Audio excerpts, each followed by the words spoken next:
Life एक risk है। चलिए,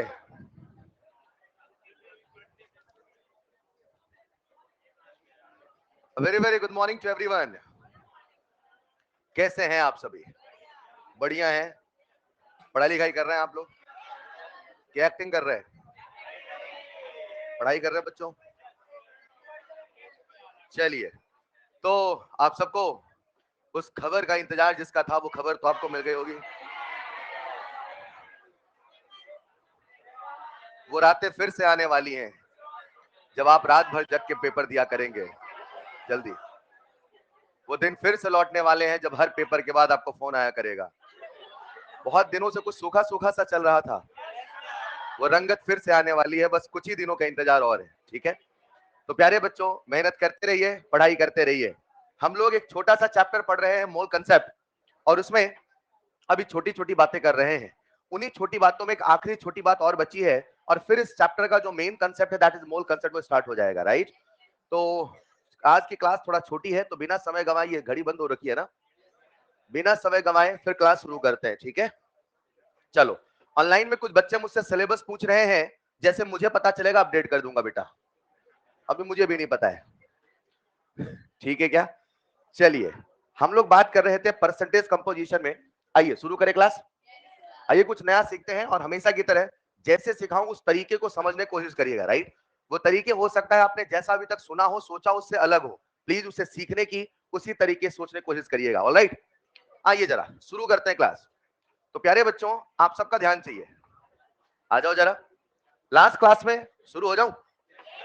लास्ट क्लास में हम लोग बात कर रहे थे परसेंटेज कंपोजिशन का। बोलो हाँ या ना। मैंने कहा जब भी प्रश्न बोले परसेंटेज, क्या बोले? आप हमेशा यूनिटरी मेथड से सोचिए। आप चुप हो जाएंगे तो मैं शुरू हो पाऊंगा। आप उसे हमेशा यूनिटरी मेथड से सोचिए। आप उस फॉर्मूले से मत सोचिए जो आपको बताया था। हालांकि फॉर्मूला भी याद होना चाहिए और यूनिटरी मेथड भी याद होना चाहिए। यकीन मानो, ये सोच, ये थॉट प्रोसेस आगे की कहानी को बहुत आसान कर देगी। सोचने का तरीका सोचो। अगर कभी परसेंट बोले तो उस परसेंट की जो वैल्यू है उसको समझो ना यार। मैं आज कहता हूं 50% 40 नंबर है, तो आप समझो, अच्छा 50% की वैल्यू कितनी है? 40। तो आप उससे 1% की वैल्यू निकालो, और फिर जितना बोले उतने का निकाल लो। बोलो हाँ या ना। इसे ही मैंने यूनिटरी मेथड नाम दिया। इसी सीरीज में एक सवाल और लिखिएगा, कैलकुलेट द परसेंटेज कंपोजिशन। जब भी सवाल परसेंटेज कंपोजिशन बोले, जाने अनजाने में उसका हमेशा एक ही मतलब होता है, percent weight. Calculate percentage composition of each element. Calculate percentage composition of each element in Fe2SO4 whole thrice. Fe2SO4 whole thrice में जितने एलिमेंट है उन सब का हमें परसेंटेज बताना है। So simple. बस चेक करने के लिए आपको कल की क्लास याद ही नहीं, एक सिंपल सा सवाल दिया। आज इस कंपाउंड में कुल कितने एलिमेंट है? 3। एक है आयरन, एक है सल्फर, एक है ऑक्सीजन। इन तीनों का परसेंटेज निकालना है। निकालो बच्चों जल्दी से। बोर्ड पे देखते मत रहिए, सवाल सबसे पहले मैं करूंगा, मेरा सही आंसर होगा, ये कसम खाइए और करते रहिए। सबसे पहले आयरन का परसेंटेज। हाँ ठीक है, मैं मान लेता हूं आपको आयरन का एटॉमिक मास नहीं पता है। अगर नहीं पता तो बता देता हूं, आयरन का एटॉमिक मास कितना होता है? 56। अब तक 56 चलेगा। आपसे percentage of iron, percentage of sulphur और ऑक्सीजन पूछा है। खटाखट करो ना, रफ्तार बढ़ाइए बच्चों। कितने बच्चों से बन जाएगा? बना है नहीं बोल रहा, बन जाएगा सर, हम भी कर लेंगे सर। बन जाएगा क्या? So simple. Percentage of iron, यानी कि अपन अगर फॉर्मूले से चले तो आप सबको फॉर्मूला क्या बताया था? Percentage equal to atomic weight into atomicity upon molecular weight into 100। आइए इस फॉर्मूले को लगाते हैं, फटाफट आंसर निकालते हैं। आयरन का परसेंट, एटॉमिक वेट 56, एटॉमिसिटी 2, इसका मॉलिक्यूलर वेट निकाल लोगे क्या? सबने निकाला है कि नहीं निकाला? नहीं निकाला? करो बेटा, सॉल्व करो। 56 56 32 इंटू 3, जल्दी करो। सबसे बड़ा खेल यही था, ये पूरा नंबर सॉल्व कर ले। देखते हैं कितने मॉलिक्यूलर वेट सही बताते हैं। बिल्कुल सही, ऑनलाइन से आंसर आ चुका है, फरहान ने आंसर दे दिया।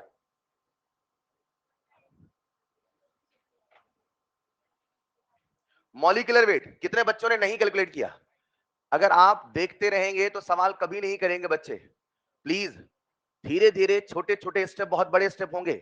मॉलिक्यूलर वेट तो निकालो ना यार। अब ये मत कहना कि आप मॉलिक्यूलर वेट नहीं निकाल पा रहे हो, सर मन नहीं कर रहा, ये क्या बात होती है यार। Fe2SO4 whole thrice 2 into 56 plus 32 into 3, हाँ या ना, प्लस 4 तिहाई 12, 12 इंटू 16, सही कह रहा हूं? बोलो कितना आया? 400, यस और नो? ये सॉल्व नहीं हो पा रहा है क्या आपसे? ऐसा क्या घबराना, आइए जरा। 56 इंटू 2 अपॉन 400 इंटू 100, हाँ या ना? ये कैलकुलेशन बहुत ज्यादा है क्या? बताओ कितना आया? 28%, यस और नो? शानदार। कितने बच्चों का आ गया? रेज योर हैंड, जल्दी जल्दी निकालिए। परसेंटेज सल्फर निकाल लिया। सल्फर का कितना परसेंट आया देख लेता हूं, फॉर्मूला लगाता हूं। एटॉमिक वेट 32 बटे 400, कुछ छूटा है क्या? एटॉमिसिटी कितना लिखूं? 3। मुझे हर बच्चे का बिल्कुल एक्टिव रोल चाहिए, तभी मजा आएगा। हर बच्चे का एक्टिव रोल। कितना आया आंसर? आसान है क्या? शानदार। परसेंटेज ऑक्सीजन, रुको, परसेंटेज निकालोगे कि 100 में माइनस कर लोगे? मुझे एक चीज सिखानी थी और वो क्या, जरा सुनिएगा। अगर ये पूरा का पूरा 100% है, अगर ये पूरा का पूरा, और आयरन का परसेंट 28 है, आयरन का परसेंट और सल्फर का परसेंट, तो दोनों का टोटल परसेंट 8 4 12 2 2 4 1 5, कितना? 52। तो दोनों का परसेंट 52 है, तो बाकी बचा कौन है? मतलब ये आगे चल के न्यूमेरिकल में भी काम आ सकता है। जब हमें एक से ज्यादा का परसेंटेज पता हो, किसी एक का बचा हो, तो 100 में माइनस करके निकाल लोगे। डन। आपने यहां से ऑक्सीजन का परसेंट निकाला तो वो कितना आएगा? अब मुझे फॉर्मूला लगाने की आवश्यकता नहीं, मैं सीधे बता सकता हूं, बोलो हाँ या ना। इतना तो हर बच्चा कर ले। अब मैं आपके अंदर एक फील जगाना चाह रहा हूं, क्या? जरा सुनिएगा। जरा इस कंपाउंड को देखो बच्चों, देखो ना, ये क्या लिखा है? Fe2SO4 होल थ्राइस, हाँ या ना? कितने आयरन है? 2 आयरन, एक आयरन का मास तो 2 का, यानी 112 की जो वैल्यू है, 112 की जो, वो कितने परसेंट है? तो 112 28% की वक्त रखता है, तो 1% कितना रखता है? नहीं निकाल लोगे? 10%, 20%, कुछ भी पूछे सब निकाल लोगे? इसको समझो आप, उस परसेंटेज से हमेशा एसोसिएटेड एक वैल्यू होती है, उस वैल्यू को पता करो, फिर 1% निकालो, फिर जो पूछे वो करो। इससे मैं कहता हूं फील मेथड, जब आपने परसेंटेज को भी यूनिटरी मेथड से सोचना शुरू किया। Is this clear? Is this clear? अगर समझ पाए तो एक सवाल और लिखना जरा। क्या सबको वेपर डेंसिटी याद है? वेपर डेंसिटी का फॉर्मूला मॉलिक्यूलर वेट बाई, रुको, डेंसिटी क्लियर है? यूनिट पढ़ना क्लियर है? वेपर डेंसिटी क्लियर है? रिलेटिव डेंसिटी, स्पेसिफिक ग्रेविटी, ये तीन के तीनों क्या डेंसिटी का रेशियो था? अभी चल रहा है परसेंटेज कंपोजिशन, हाँ या ना? एक सवाल लिखिए जरा। If in a compound, if in a compound, if in a compound 50% oxygen, if in a compound 50% oxygen by weight is present, 50% oxygen by weight is present, कितने बच्चे सवाल समझ पाए? मतलब टोटल वेट का कितना परसेंट ऑक्सीजन है? तो 50% ऑक्सीजन है, तो बाकी 50, टोटल कितना परसेंट होता है? और 50% वैल्यू किसकी है? तो बाकी 50 दूसरा कोई होगा? तो सवाल पूछा था पहचान करो वो कंपाउंड कौन सा होगा। Number 1 CO2, number 2 SO2, number 3 SO3, number 4 CO। कितने बच्चे बिना किसी कंसेप्ट, ये फील है, यहां कोई कोई कंसेप्ट या कोई फॉर्मूला नहीं चलेगा, आपको समझना पड़ेगा। रुको, टोटल वेट का कितना परसेंट ऑक्सीजन है? यानी आधा कौन है और आधा कौन है? दूसरा एलिमेंट। चेक, इधर देखो, आओ ना इधर साथ में। हाँ नहीं समझ गया, नहीं है साथ में। कार्बन कितना ग्राम? ऑक्सीजन तो 3212, आधा आधा थोड़ी हुआ? 3212 आधा आधा, बोलो ना। इधर देखो, सल्फर 32, ऑक्सीजन 32 32, आधा आधा, हाँ या ना? अगर परसेंट निकालोगे तो यहाँ पे ऑक्सीजन 50% आएगा। यहाँ पे देखो सल्फर 32, ऑक्सीजन, साथ में नहीं चल रहे हो? सल्फर ऑक्सीजन आधा आधा हुआ कि नहीं हुआ?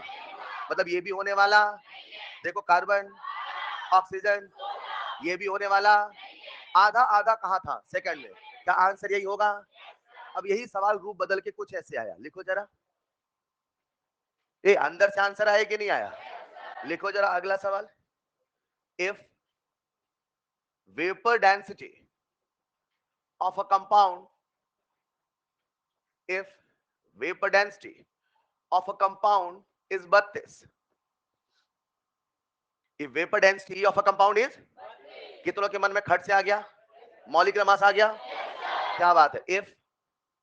if the compound if the compound contains if the compound contains 50% oxygen by mass, if the compound contains 50% oxygen by mass, उसकी वेपर डेंसिटी कितनी है? 32, और उसमें 50% कौन है? ऑक्सीजन। चलेगा? then what will be the atomicity of oxygen? जान तो लो दूसरा कौन है? मतलब ऐसा क्यों सोचा वही बस होगा? दुनिया में सल्फर के अलावा कोई दूसरा एलिमेंट नहीं है क्या? then what will be the atomicity of oxygen? आपसे ऑक्सीजन की एटॉमिसिटी पूछा है। then what will be the atomicity of oxygen if atomic weight of other element, if atomic weight of other element is 8 AMU, if atomic weight of other element is 8 AMU। रुको सवाल समझा देता हूं। मतलब ये जो कंपाउंड है वो दो एलिमेंट से मिलकर बना है, एक है ऑक्सीजन, दूसरा है सल्फर। किसने बोला? क्यों सल्फर है? अदर एलिमेंट कौन है कोई, मगर उसका एटॉमिक वेट कितना है? 8। सल्फर है कोई जरूरी? सल्फर था तो आपके सामने ऑप्शन वैसा था। आज उसने बोला कि जो दूसरा एलिमेंट है उसका एटॉमिक वेट कितना है? 8। मान लो दूसरे का नाम है एक्स, अरे मान लो, तो एक है एक्स, दूसरा है, हेलो, इसका एटॉमिक वेट कितना बोला? 8 AMU, और इसका कितना होता है? 16 AMU। AMU से घबराते तो नहीं? पक्का? अगर मैं बोल दूं 8 AMU 16 AMU में बोल दूं 8 ग्राम 16 ग्राम, अंतर समझे कि नहीं समझे? क्या अंतर है? बस सर एक मोल लिखा है, एक मोल लिखा है, AMU था तो एक एटम लिखा था। अरे वैल्यू तो वही है, नंबर चुराइए, यूनिट लगाइए। अरे हाँ या ना? रुको, इस एटम का एटॉमिक वेट कितना है? 8। ऑक्सीजन कितना है? अब उसने हमसे ऑक्सीजन का क्या पूछा है? एटॉमिसिटी। क्या पूछा है? क्या पूछा है? अब दिमाग लगाओ, अगर मुझे ऑक्सीजन का एटॉमिसिटी बताना है, हेलो, किसकी एटॉमिसिटी? क्या बतानी है? और एक कंपाउंड बनाना पड़ेगा। अभी तो कंपाउंड भी नहीं बना है, कैसे करें? दिमाग लगाओ, थोड़ा सोचो, एक पहेली मान के सॉल्व करो, मजा आएगा। सोचो सोचो सोचो, दिमाग लगाओ। चलो मैं ऐसे बोलता हूं, सुनो सब लोग बोर्ड पे आओ। क्या एक मॉलिक्यूल H2O हो सकता है? अच्छा H2 हुआ तो X का वेट बोलो। ऑक्सीजन 16 16 50-50%, तो क्या ये होगा? मगर भूल मत जाना उसका मॉलिक्यूलर वेट कितना होना चाहिए? 64। ये भी तो सवाल बोला है, तो वो इतने में कंफ्यूज करके आपके मजे लेगा। X2O बोला तो बच्चा क्या सोचेगा? 50-50% हो तो गया। लेकिन भूल मत जाना, मुझे एक ऐसा कंपाउंड बनाना है जिसका मॉलिक्यूलर वेट कितना रखना है? 64। अभी मैं हिंट दे रहा हूं, सोचो, सोच लो आराम से। What is the atomicity of oxygen? बता दोगे? ऑक्सीजन की एटॉमिसिटी भी बता सकते हो, एक्स की भी बता सकते हो। टाइम सब बोल दूं? चलो, अगर आपने फॉर्मूला लगाना शुरू किया तो आप मेरे तरीके में ढल नहीं पा रहे हो, याद रखना। मैं फॉर्मूले की डिपेंडेंसी खत्म करना चाहता हूं, अंदर से फील करो, अपने आप आंसर आएगा, ये सिखाना चाह रहा हूं। प्लीज जैसे सिखाऊं वैसे सीखने की कोशिश करना, धीरे धीरे उतर जाएगा दिमाग में। आओ ना, बोर्ड पे आओ। बच्चे ने क्या सोचा? एक एलिमेंट कौन है? एक्स, और दूसरा कौन है? तो जो कंपाउंड बनेगा एक्स और ओ से बनेगा। क्या X2O बन सकता है? बन सकता है। क्या X3O बन सकता है? क्या X3O बन सकता है? न जाने क्या क्या बन सकता है, बोलो हाँ या ना। मगर मुझे ऐसा बनाना है कि टोटल मॉलिक्यूलर वेट, वे, वेपर डेंसिटी कितना है? तो अगर वेपर डेंसिटी 32 है तो क्या मॉलिक्यूलर वेट 64 होगा? आई एम डैम श्योर वो जो भी कंपाउंड है उसका मॉलिक्यूलर वेट 64 होना, और उसमें ऑक्सीजन 50% होना, और एक्स भी 50% होना। अब सुनो ध्यान से, कैसे कैसे संभव है, मतलब सुनो, अगर ये है 16, अगर ये है तो ये है तो 16 16 कितना हुआ 32। मुझे कितना करना है 64। तो 64 का था 64 का था, तो ये कितना होगा 32। ये कितना होगा, अब सोचो कैसे करूं कि 32 हो जाए। ऑक्सीजन कर दो 2 32, एक्स कर दो 4 32, कंपाउंड होगा X4O2। अरे हाँ या ना, नहीं समझे? मैंने कौन सा तरीका लगाया, कैसे सोचा, पजल कैसे सोचा, समझ पाए क्या? यही है some basic concept of chemistry, जहां आपको बिल्कुल बेसिक से सोचना है। ज्यादा दिमाग लगाया तो चैप्टर का नाम बदलना पड़ेगा। नहीं समझ पा रहे? क्या नाम है चैप्टर का? सम बेसिक कंसेप्ट। बेसिक तरीके सोचो ना यार, जितना बेसिक सोचा उतना आसान है, राइट? फिलहाल X4O2 क्या यही उसका फॉर्मूला होगा? What is the atomicity of oxygen? चलेगा। What is the atomicity of X? 4। सारे सवाल कर लोगे? लिखो जरा।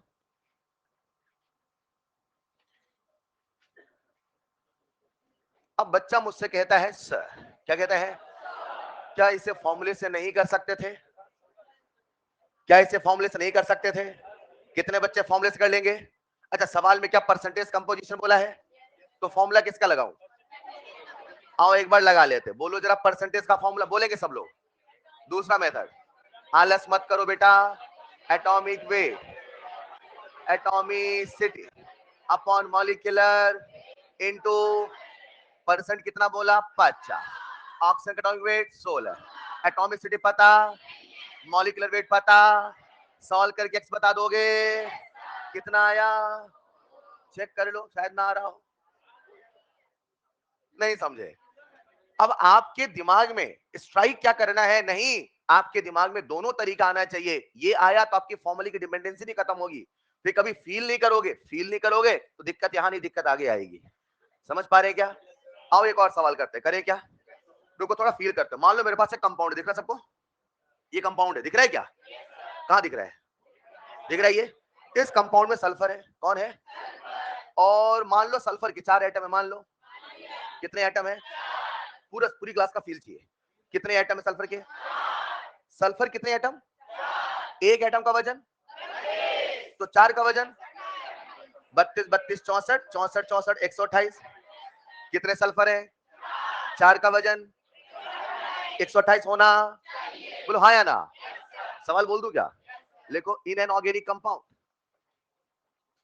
इन an organic compound, in an organic compound, in inorganic compound नहीं बोला, इन एन ऑर्गेनिक कंपाउंड। कोई दिक्कत नहीं बेटा, कोई दिक्कत नहीं, आपका नीट के सिलेबस में थोड़ी इंग्लिश है।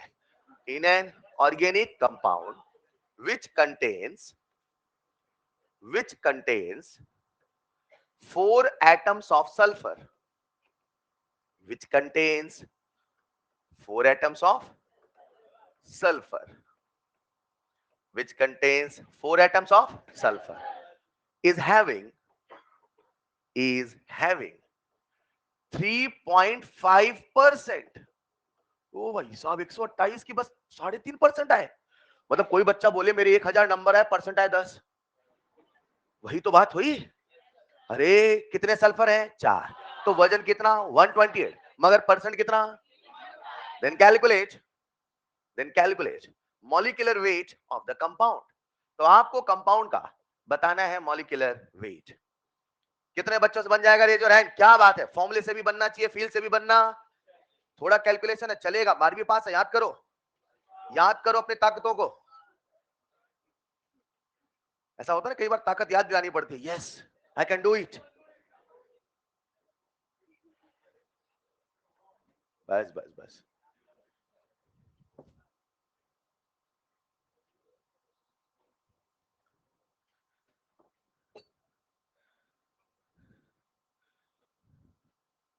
is having 3.5% sulphur by weight. तो आपसे पूछा है मॉलिक्यूलर वेट, कितने बच्चों का आंसर आ गया?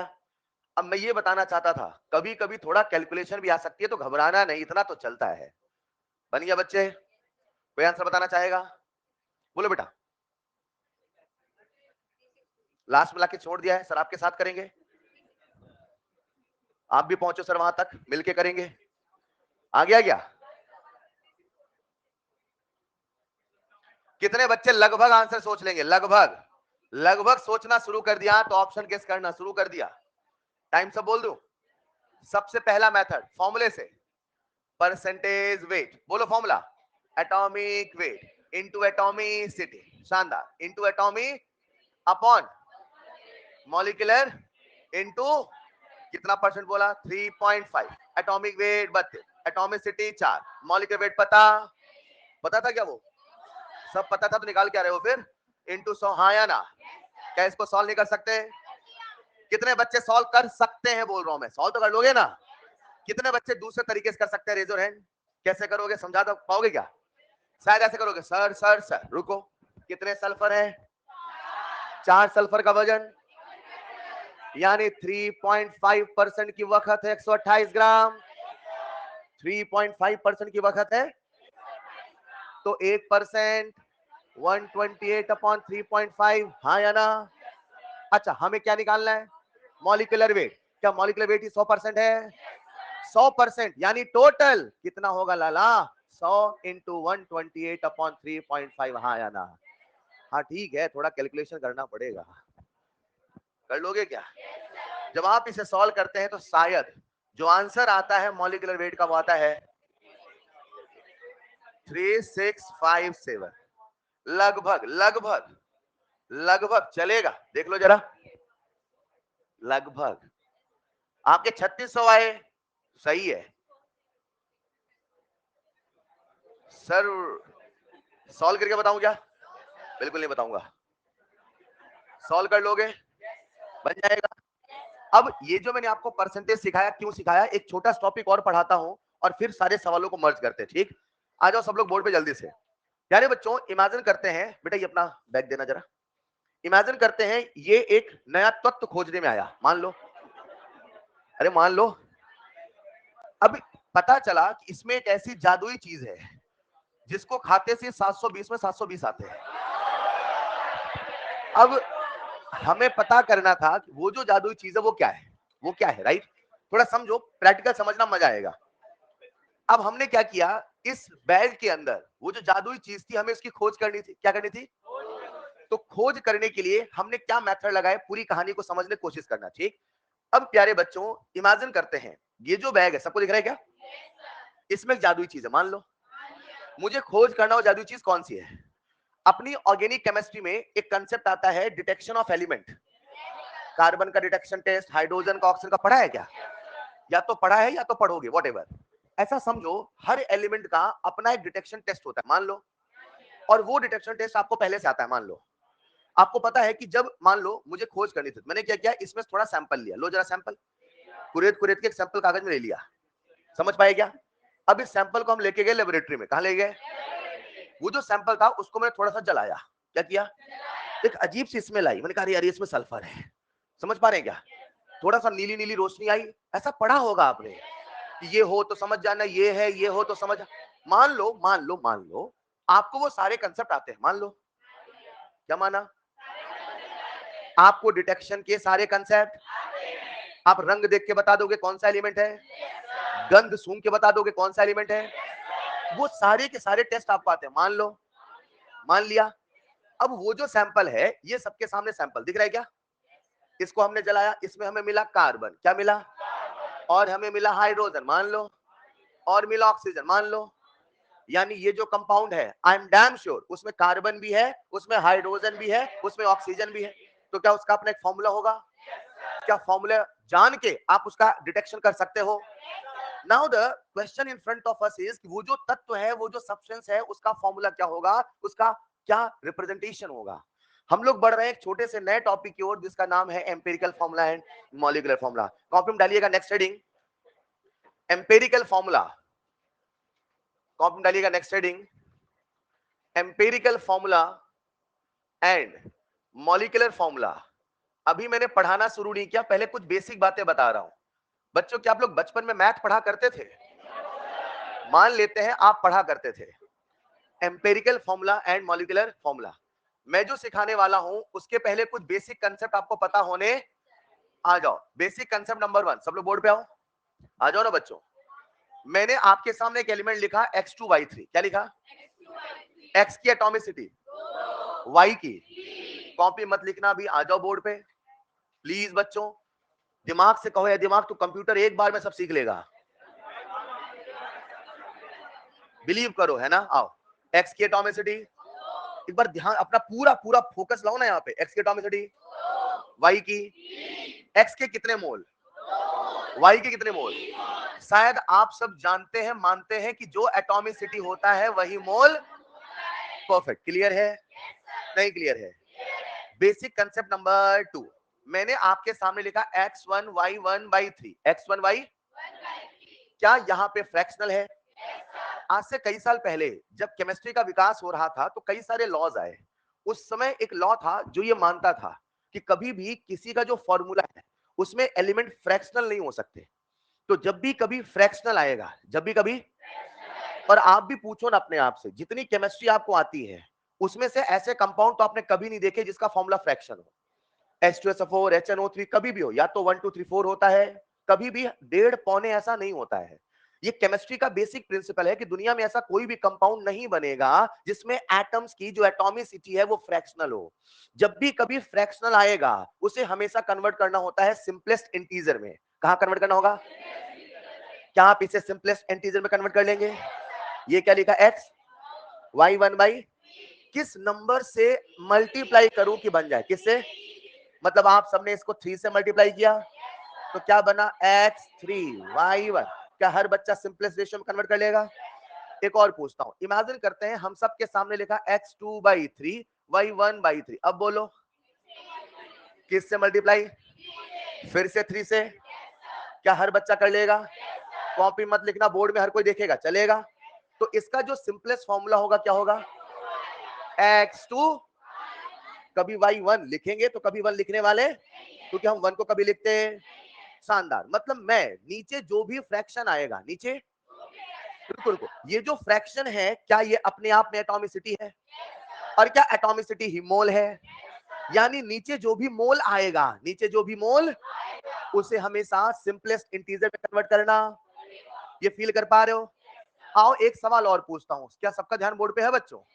इमेजिन करते ऐसे लिखा x 1.2 मान लो, और यहां लिखा y 0.3 मान लो, मान लो। क्या अब आप इसे सिंपलेस्ट इंटीजर में कन्वर्ट कर लोगे। अब बताओ किस नंबर से। अच्छा, कुछ बच्चे कह रहे हैं 10 से, चलो 10 से क्या करूं, मल्टीप्लाई कर दूं। जब 10 से मल्टीप्लाई किया तो ये क्या बना, x12y, बोलो हाँ या ना, यस और नो। ये सिंपलेस्ट इंटीजर हुआ कि नहीं हुआ। अब किससे डिवाइड, 3 से। जब 3 से डिवाइड कर क्या बनेगा, x4y, कर लोगे, कुछ भी आए कर लोगे। अब जो सिखाना चाहता हूं वो सीखना, ठीक। इमेजिन करते प्यारे बच्चों, हम सब के सामने ऐसी सिचुएशन आई, लेट्स इमेजिन यहां आया पल भर के लिए मान लो 2.2, क्या आया, और यहां आया y 4.4 मान लो। अब किससे करोगे, रुको, अगर आप ध्यान से देखो तो एक चीज समझो, जब भी हम कभी सिंपलेस्ट रेशियो में कन्वर्ट करते हैं, जो दोनों में सबसे छोटा नंबर है, जो दोनों में सबसे, इसमें छोटा कौन है। ऐसा सोचो ना, जो आप कह रहे थे 3 से मल्टीप्लाई किया, ऐसा क्यों नहीं सोचते 1/3 से डिवाइड किया। जो भी सबसे छोटा नंबर होता है, क्या बोला,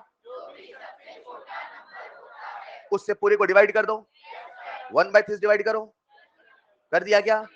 तो 1/1/3, 3 ऊपर आया, 1/3/1/3 1 आया। इसको देखो, सबसे छोटा कौन, बोलो ना, डिवाइड करके कर लोगे, सबसे छोटा कौन, 0.3 डिवाइड करो, 3 4 3 1, सीधे आया कि नहीं आया। ये जो आपने बीच में 10 से मल्टीप्लाई किया फिर बाद में किया, इतनी मेहनत करने की आवश्यकता, सीधे जो सबसे छोटा नंबर उससे कर दो डिवाइड, डन। अब बताओ इसको इंटीजर में करो, 2.2 से कर लोगे। जब आप 2.2 से करोगे तो क्या बनेगा, सारी बातों के एक बात, क्या हर बच्चा सिंपलेस्ट रेशियो में कन्वर्ट कर लेगा, क्योंकि दुनिया में कभी भी किसी कंपाउंड का फॉर्मूला ऐसा होने वाला, चलेगा। हम लोग क्या सीखने वाले हैं, एम्पिरिकल फॉर्मूला है, उसके पहले कुछ बेसिक कंसेप्ट सिखा रहा हूं। इसी बेसिक कंसेप्ट सीरीज में प्यारे बच्चों लिखिएगा नेक्स्ट बेसिक कंसेप्ट, कॉपी पहले एक बार इतना लिख लो फिर शुरू करते हैं। इसको लिख लो, basic concept number 1, atomicity represent मोल।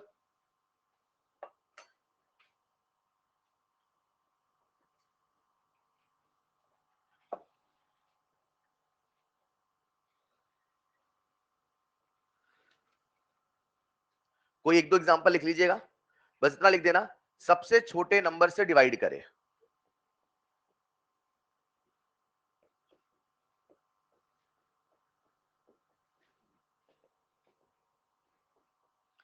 जब भी सबसे छोटे नंबर से डिवाइड करेंगे आपके पास इंटीजर आएगा। सर नहीं आया तो फिर से करें।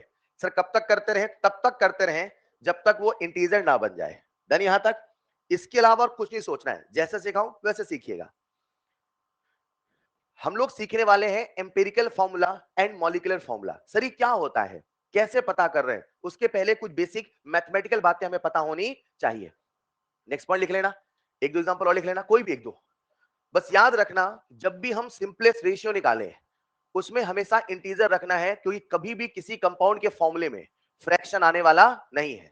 अगर कभी फ्रैक्शन आएगा तो उसे इंटीजर में कन्वर्ट करना होगा। प्यारे बच्चों, हमारी इस पूरी केमिस्ट्री में 3 शब्द बोले जाते हैं। पूरी केमिस्ट्री में एक बोला जाता है केमिकल फॉर्मूला, एक बोला जाता है एम्पिरिकल फॉर्मूला और एक बोला जाता है मॉलिक्यूलर फॉर्मूला। ये क्या होता है और समझते हैं, फिर कैसे करना वो सिखाता हूं। ठीक, अभी मैंने सिखाना शुरू नहीं किया, अभी मैं शब्दों का मतलब बता रहा हूं। ये वही वाली बात है कि बचपन में अंग्रेजी बोलना सिखाना था, पहले सिखाया बेटा गुड गुड माने अच्छा, बैड माने बुरा, हेलो। वही सिखा रहा हूं बेटा, इसका मतलब ये, इसका मतलब ये, सीख जाओगे फिर तीनों जोड़ता हूं। डन डन, लिखिएगा जरा। नेक्स्ट पॉइंट, नेक्स्ट पॉइंट, सब लोग बोर्ड पे आ जाओ।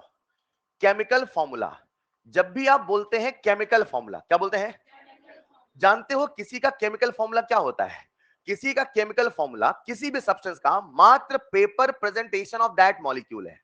जैसे मैंने बोला पानी, क्या बोला? आप सबके मन में पानी का फॉर्मूला है कि नहीं आया? क्या आया? ये क्या बात होती, पानी है तो पानी आना चाहिए ना, H2O क्यों आ रहा है? अगर पानी है तो पानी होना चाहिए ना, H2O क्यों आया? पानी बोलते ही H2O आया कि नहीं आया? चलो, मैंने बोला सल्फ्यूरिक एसिड, क्या आया? क्यों, धुआं क्यों नहीं आया? हर कंपाउंड का अपना एक पेपर, सल्फ्यूरिक एसिड धुआं उठता रहता है ना सर लेबोरेटरी में। डॉक्टर जैकॉल की लेबोरेटरी देखी है आपने? डॉक्टर जैकॉल की लेबोरेटरी देखी नहीं देखी? अगर कभी भी कोई केमिस्ट्री लेबोरेटरी दिखाई जाती है तो केमिस्ट्री लेबोरेटरी धुआं उठता रहता है। अक्सर ऐसा दिखाया जाता है वो कंसंट्रेटेड सल्फ्यूरिक एसिड है, धधक रहा है बिल्कुल, अगर छुओगे तो जल जाओगे, ऐसा है। फिलहाल किसी भी सब्सटेंस का paper presentation of any substance, क्या बोला मैंने? पेपर प्रेजेंटेशन, उसे ही बोलते हैं केमिकल फॉर्मूला। क्या बोलते हैं? जैसे मान लो एक सब्सटेंस है, उसका नाम है, लेट्स इमेजिन 720, क्या नाम है उसका? मैंने ऐसे फॉर्मूला लिख दिया CHON। अरे मान लो ना यार, ये जो मैंने आपके सामने लिखा इसे बोलूंगा 720 का, ये है केमिकल फॉर्मूला। क्या है ये? मान लो, मतलब ये वाला तत्व खाओगे तो भाई साहब 720 में 720 आएंगे, चलेगा? रुकिएगा। अब किसी भी सब्सटेंस का जब हम करते हैं पेपर प्रेजेंटेशन, क्या करते हैं? तो उसे दो तरीके से किया जाता है। हो सकता है पेपर प्रेजेंटेशन करने वाले ने, पेपर प्रेजेंटेशन मतलब पेपर में लिखने का तरीका बताने वाले ने, हो सकता है असली वाला फॉर्मूला लिखा हो सकता है। जैसे अगर कभी नेचर में पानी मिलेगा, कौन मिलेगा? तो अगर आप पानी में कितने एलिमेंट है खोज करने गए, क्या खोज करने गए? पहली बार किसी ने खोजा होगा ना कि पानी में हाइड्रोजन ऑक्सीजन है, कि ऊपर आसमान में छप गया था, किसी ने खोजा होगा, हाँ या ना? जब किसी ने खोजा होगा तो उसने लिखा पानी का फॉर्मूला H2O। पानी का फॉर्मूला, जिस रूप में, क्या बोला? कोई सब्सटेंस नेचर में पाया जाता है, जिस रूप में कोई सब्सटेंस नेचर में पाया, जब वही वाला फॉर्मूला पेपर में लिखा जाता है उसे कहते हैं मॉलिक्यूलर फॉर्मूला। क्या कहते हैं? क्या मॉलिक्यूलर फॉर्मूला भी केमिकल फॉर्मूला है? यूं ही कुछ लिख दिया केमिकल फॉर्मूला है, लेकिन अगर वो वाला फॉर्मूला लिखा जैसा नेचर में पाया जाता है, उसी का नाम मॉलिक्यूलर फॉर्मूला कहलाता। नेचर में पानी कैसे मिलेगा? तो पानी का मॉलिक्यूलर फॉर्मूला। नेचर में हाइड्रोजन पेरोक्साइड कैसे मिलेगा? पक्का? मैंने आपके सामने लिखा हाइड्रोजन पेरोक्साइड, क्या लिखा? बताओ नेचर में ऐसे मिलता कुछ और रूप में। तो ये वाला जो फॉर्मूला है, क्या ये पेपर प्रेजेंटेशन है? क्या ये हाइड्रोजन पेरोक्साइड पेपर पे लिखने का तरीका है? नेचर में ऐसे मिलता है किसी दूसरे रूप में, तो इसे आप मॉलिक्यूलर फॉर्मूला बोलोगे नहीं बोलोगे? अब किसी भाई ने लगाई मैथ, क्या लगाई? यहां भी है दो, यहां भी है दो, क्या दोनों को और सिंपल रेशियो में कन्वर्ट कर लेंगे? उसने क्या किया, दोनों को दो से डिवाइड किया, कर दो। किससे डिवाइड किया? तो बोलो फॉर्मूला क्या बना? हो। अरे हाँ या ना? अब सुनो, जैसे आपने बोला हाइड्रोजन पेरोक्साइड, क्या बोला? तो क्या ये भी एक पेपर प्रेजेंटेशन है? ये भी पेपर, ये भी केमिकल फॉर्मूला है, ये भी केमिकल, लेकिन ये वो वाला फॉर्मूला है जिसके रूप में नेचर में पाया जाता है, और ये वो वाला फॉर्मूला है जिसमें सभी कॉन्स्टिट्यूएंट एलिमेंट अपने सिंपलेस्ट रेशियो में है। इसे कहते हैं एम्पेरिकल फॉर्मूला। क्या कहते हैं? जब कभी लेबोरेटरी में, जब कभी, बैठ देना, जब कभी लेबोरेटरी में किसी अननोन तत्व की खोज होती है, किसी अननोन तत्व की, तो सबसे पहले लिखते हैं उसका एम्पेरिकल फॉर्मूला। क्या लिखते हैं? कैसे लिखते हैं, क्या लॉजिक लगाते हैं, वो सिखाने वाला हूं। क्या पहले आप केमिकल फॉर्मूला का मतलब समझे? मॉलिक्यूलर फॉर्मूला मतलब समझे? एक बार कॉपी में लिखिएगा जैसा बोर्ड लिख रहा हूं। Chemical formula, paper presentation of any substance. Basically chemical substance की बात हो रही, ये नहीं पत्थर का भी लिख रहे हैं। Paper presentation of any substance, basically chemical substance, उसे दो रूप में लिखा जाता है। एक होता है एमएफ, मॉलिक्यूलर फॉर्मूला, एक होता है EF, empirical formula. Molecular formula क्या है? Actual representation, actual representation of any molecule, किसी भी मॉलिक्यूल का जो एक्चुअल रिप्रेजेंटेशन है उसे ही क्या कहते हैं? Molecular formula. और एम्पिरिकल फॉर्म लिख लेना, simplest ratio of constituent element. Constituent element का मतलब समझे क्या? कौन से एलिमेंट? जो उसे बना रहे हैं। Simplest ratio of constituent element, उसको बनाने वाले एलिमेंट का सिंपलेस्ट रेशियो लिख डालिए, वही कहलाएगा एम्पिरिकल फॉर्मूला। लेबोरेटरी में पहले ये खोजा जाता है कि पहले ये? चलिएगा, नीचे लिखिएगा स्टार बना के, इन लेबोरेटरी। बोर्ड पे लिखा है बेटा, सर सर क्या कर रहे हो?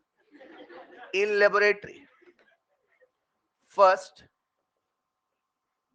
In laboratory first we discover empirical formula. Laboratory में सबसे पहले एम्पेरिकल फॉर्मूला ही निकाला जाता है, उसके बाद मॉलिक्यूलर फॉर्मूला आती है, फिर उसके बाद खोज होती है। कैसे पूरा प्रोसेस बता रहा हूं अभी आपको, कुछ ही देर में साइंटिस्ट बनाता हूं, घर जाके खोजना आज। In laboratory first we discover empirical formula, चलेगा। अब कैसे खोजते थोड़ा फील करना, रुको। क्या सबको मॉलिक्यूलर फॉर्मूला एम्पेरिकल फॉर्मूला मतलब समझ में आया? एक छोटा सा प्यारा सा कंसेप्ट सिखा रहा हूं, चलो स्लाइड में चलो। क्या? चलो, कुछ बातें जो आपको पहले से पता है, सब लोग बोर्ड पे आओ। मैंने आपके सामने लिखा बेंजीन, क्या लिखा? क्या आप मुझे बेंजीन का मॉलिक्यूलर फॉर्मूला बता दोगे? बोलो। C6H6, कितने कार्बन? 6, कितने हाइड्रोजन? क्या ये सिंपलेस्ट रेशियो है? क्या इसका सिंपलेस्ट बता दोगे? CH, हाँ या ना? हाइड्रोजन पेरोक्साइड का मॉलिक्यूलर फॉर्मूला बता दोगे? सभी बच्चे पढ़ेंगे, पढ़ेंगे लिखेंगे। हाइड्रोजन पेरोक्साइड का फॉर्मूला बोलो, एम्पेरिकल फॉर्मूला। चलेगा? नहीं चलेगा? चलो जरा, इथाइन समझते हैं क्या? फॉर्मूला बता दोगे? C2, ये empirical formula, molecular formula, nature में ऐसे ही पाया।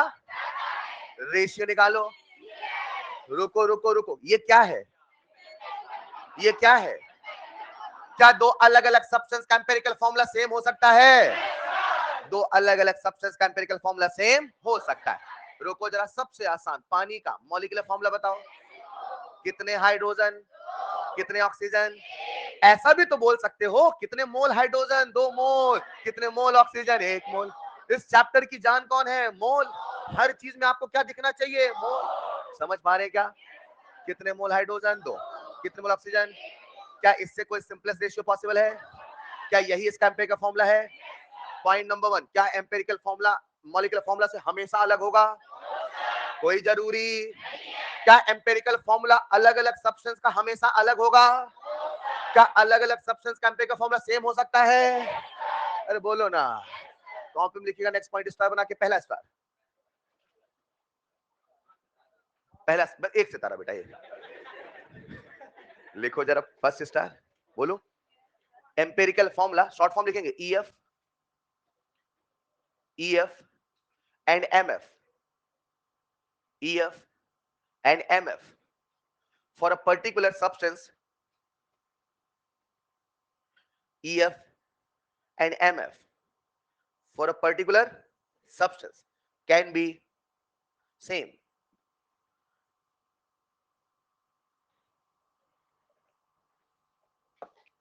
लिख लिया होगा. सेकंड पॉइंट, अलग अलग कंपाउंड का अलग अलग क्या एम्पिरिकल फॉर्मूला सेम हो सकता है? लेकिन फॉर टू डिफरेंट अलग अलग, हिंदी में लिख रहे थे क्या? लिखो अलग अलग कंपाउंड का. एक कंपाउंड मॉलिक्यूल समझते हो? अलग अलग यही बेसिक कंसेप्ट है. छोटी छोटी बातें आज आप कंपाउंड मॉलिक्यूल समझते हो, कितनी बड़ी बात है. समझ पा रहे क्या? लिखो जरा, फॉर टू डिफरेंट अलग अलग कंपाउंड के लिए कंपाउंड का एम्पिरिकल फॉर्मूला EF सेम हो सकता है. एम्पिरिकल फॉर्मूला EF सेम हो सकता है, चलेगा. अलग अलग कंपाउंड का एम्पिरिकल फॉर्मूला सेम हो, कोई दिक्कत? नेक्स्ट पॉइंट में एग्जांपल लिख लेना, केवल ये लिख लेना, benzene, ethyne, water, 3. Hydrogen peroxide हटा दे तो भी चलेगा. हाँ आ रहा हूं ना, आने तो धीरे धीरे धीरे धीरे लिखते चलेंगे. अब एक बच्चा कह रहा सर पहले तो निकालते हैं, एम्पिरिकल फॉर्मूला है. मान लो पहले CH आ गया तो हम कैसे जानेंगे इथाइन है कि बेंजीन है? यही बोलना चाहते हो? अभी जनवाता हूं बेटा, लिखो लिखो, लिखते चलेंगे. तो कहने का मतलब यह है कि अगर कभी भी एम्पिरिकल फॉर्मूला इसमें यार बनता है, इससे थोड़ा सोचिएगा. एम्पिरिकल फॉर्मूला, मॉलिक्यूलर फॉर्मूला, कहीं ना कहीं दोनों केमिकल फॉर्मूला ही है. पेपर में लिखने का तरीका है, बस लिखने का तरीका अलग है. एक असली वाला है, एक सिंपलेस्ट रेशियो वाला है. असली वाले का नाम क्या है? Molecular formula. और सिंपलेस्ट रेशियो का नाम क्या है? Empirical formula. चलेगा.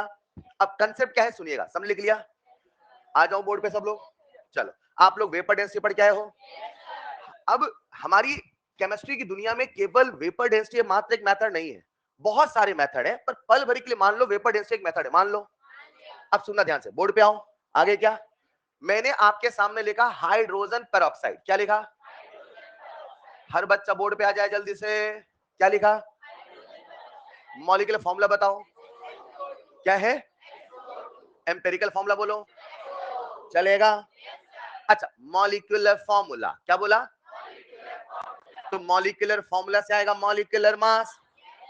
एम्पेरिकल फॉर्मूला से आएगा एम्पेरिकल फॉर्मूला मास. अरे हाँ या ना? मॉलिक्यूलर फॉर्मूला से आएगा, एम्पेरिकल फॉर्मूला से आएगा. चलेगा.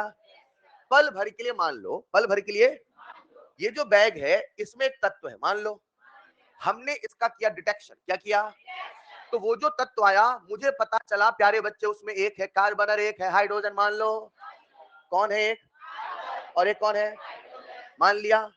और मान लो मुझे कार्बन के 1 मोल मिले 12 ग्राम. कार्बन कितने मोल मिले? कार्बन कितने मोल? तो नीचे लिख दो 1. चलेगा. क्यों? ये तो एटॉमिसिटी है. सर एटॉमिसिटी तो मोल है, तो मोल ही तो एटॉमिसिटी है. अरे नहीं समझे? कितने मोल आए? 1 मोल. तो नीचे लिख दो 1 मोल. चलेगा. अब हाइड्रोजन के मिले 1 ग्राम. मान लो तो हाइड्रोजन का भी कितना मोल? चलेगा. कार्बन कितने मोल? हाइड्रोजन. तो क्या इसका फॉर्मूला होगा CH? ये सिंपलेस्ट रेशियो है कि नहीं है? तो ये एम्पेरिकल फॉर्मूला है कि molecular formula? Sir empirical formula तो है ही है. एम्पेरिकल फॉर्मूला तो मॉलिक्यूलर फॉर्मूला हो भी सकता है. और डन. अब आपने क्या किया? ये जो सब्सटेंस था मान लो उड़नशील था, मान लिया. आपने क्या किया? उसे थोड़ा सा हल्का सा धूप दिखाई. क्या दिखाई? उड़ने लगा, सारा उड़ गया. हेलो. तो क्या उसकी वेपर बन के आई? क्या वेपर का वेपर डेंसिटी निकाल लोगे? क्या निकाल लोगे? What is vapour density? Density of any substance with respect to density of hydrogen gas. तो उस सब्सटेंस की डेंसिटी हाइड्रोजन डिवाइड करके निकाल लोगे. और वेपर डेंसिटी आएगा तो मॉलिक्यूलर मास आएगा? नहीं आएगा. फील कर पा रहे हो ना यार? जब ये आंखों के सामने दिखेगा ना, इसके कठिन कठिन सवाल आप कर लोगे. ये फील चाहिए, विजुअलाइजेशन चाहिए. बार बार मैं आपसे कह रहा हूं, फिर आपको लगता है सच में ये बेसिक कंसेप्ट है. वरना बच्चों लगता है अपने आप में चैप्टर है. चैप्टर नहीं, बेसिक कंसेप्ट है. विजुअलाइजेशन चाहिए. चलेगा. सुनिएगा. तो अब जब वो सब्सटेंस आया, उसको जब आपने उड़ाया, उसका वेपर बना, वेपर का वेपर डेंसिटी निकाला. वेपर का वेपर, उससे वेपर डेंसिटी आया 13. मान लो कितना आया? तो बोलो मॉलिक्यूलर मास. मतलब ये जो सब्सटेंस है, रुको रुको, ये जो उसका मॉलिक्यूलर मास कितना है, और आपने उसका क्या निकाला, कार्बन कितने मोल आए थे, हाइड्रोजन, चलेगा। तो क्या उसका एम्पिरिकल फॉर्मूला CH होगा? अगर यही असली होता, क्या बोला, नहीं सुनाई दिया, मुझे पता नहीं असली है, मैं कह रहा हूं अगर यही, तो इसका जो मास होता वो होता 12 1 13, लेकिन सच में मास कितना है, मतलब ये असली, मतलब ये एम्पिरिकल फॉर्मूला है। अब हमें सोचना पड़ेगा मॉलिक्यूलर फॉर्मूला। नहीं समझे, अंदर से आने देना। आपने एम्पिरिकल फॉर्मूला क्या निकाला, क्या निकाला, लेकिन मॉलिक्यूलर मास कितना आया, और empirical formula mass, empirical formula से empirical formula mass, empirical formula से एम्पिरिकल फॉर्मूला मास कितना आया, लेकिन असली में कितना है, 26 13 का कितने गुना, ऐसा क्या करो कि दुगुना हो जाए, ऐसा क्या करो, नहीं सर, मतलब हमें भी 2 से गुणा करना, यानी असली जो फॉर्मूला है उसमें कितने कार्बन, कितने हाइड्रोजन। तो बताओ ये मॉलिक्यूलर फॉर्मूला है कि एम्पिरिकल फॉर्मूला, कहां से आया पता चला, फील आया कि नहीं आया, क्या इसे मैं फॉर्मूले की शक्ल में बांध दूं? सर आप कर क्या रहे हो, खोज, क्या कर रहे हैं, वो जो सब्सटेंस की खोज कैसे हो रही है, राइट। अभी एक बार और समझाऊंगा। फिलहाल क्या आज इसका मॉलिक्यूलर मास कितना आ रहा था, 26। तो आपने शायद ऐसा किया, जरा सुनिएगा, एक होगा एम्पेरिकल फॉर्मूला मास, क्या होगा, अभी फिलहाल कितना था वो 13, बोलो ना, और एक होगा मॉलिक्यूलर, चलेगा। तो जब आपने 2 निकाला, 2 टाइम निकाला, नहीं निकाला, तो उसके लिए molecular mass upon empirical formula mass किया कि empirical formula mass upon molecular mass किया। इसको हमने बोला एक फैक्टर, उस फैक्टर का जो आप बोलो, क्या नाम रख दिया, आप जो बोलो, एन फैक्टर नाम रखें तो रेडॉक्स वाला कंफ्यूज नहीं हो जाएगा, वॉन्टॉफ फैक्टर नाम रखें, सॉल्यूशन कंफ्यूज नहीं हो जाएगा, आप जो बोलो, कुछ नहीं बोल पा रहे हो, मैं एन रख देता हूं, ऑर्डर कंफ्यूज हो जाएगा क्या, ऑर्डर कंफ्यूज आएगा, है ना। सर ऐसे मत बनाओ कि हमें कहीं कंफ्यूजन हो, चलो चलो, हमने बोल दिया एक्स, चलेगा, आपके नाम पे रख दूं, अभी आप इसका काबिल नहीं हुए, रुको, एक्स बोल दिया, चलेगा। अब सुनो, एक्स की वैल्यू कितनी आई, 2। तो अब आप क्या कहोगे, देखो देखो, मॉलिक्यूलर फॉर्मूला, क्या बोला, जो एम्पेरिकल फॉर्मूला था, क्या उसे 2 से गुणा कर दिया, तो क्या मॉलिक्यूलर फॉर्मूला आ जाएगा, कॉपी में लिखिएगा नेक्स्ट पॉइंट जल्दी से, एक्स बराबर molecular mass upon empirical formula mass.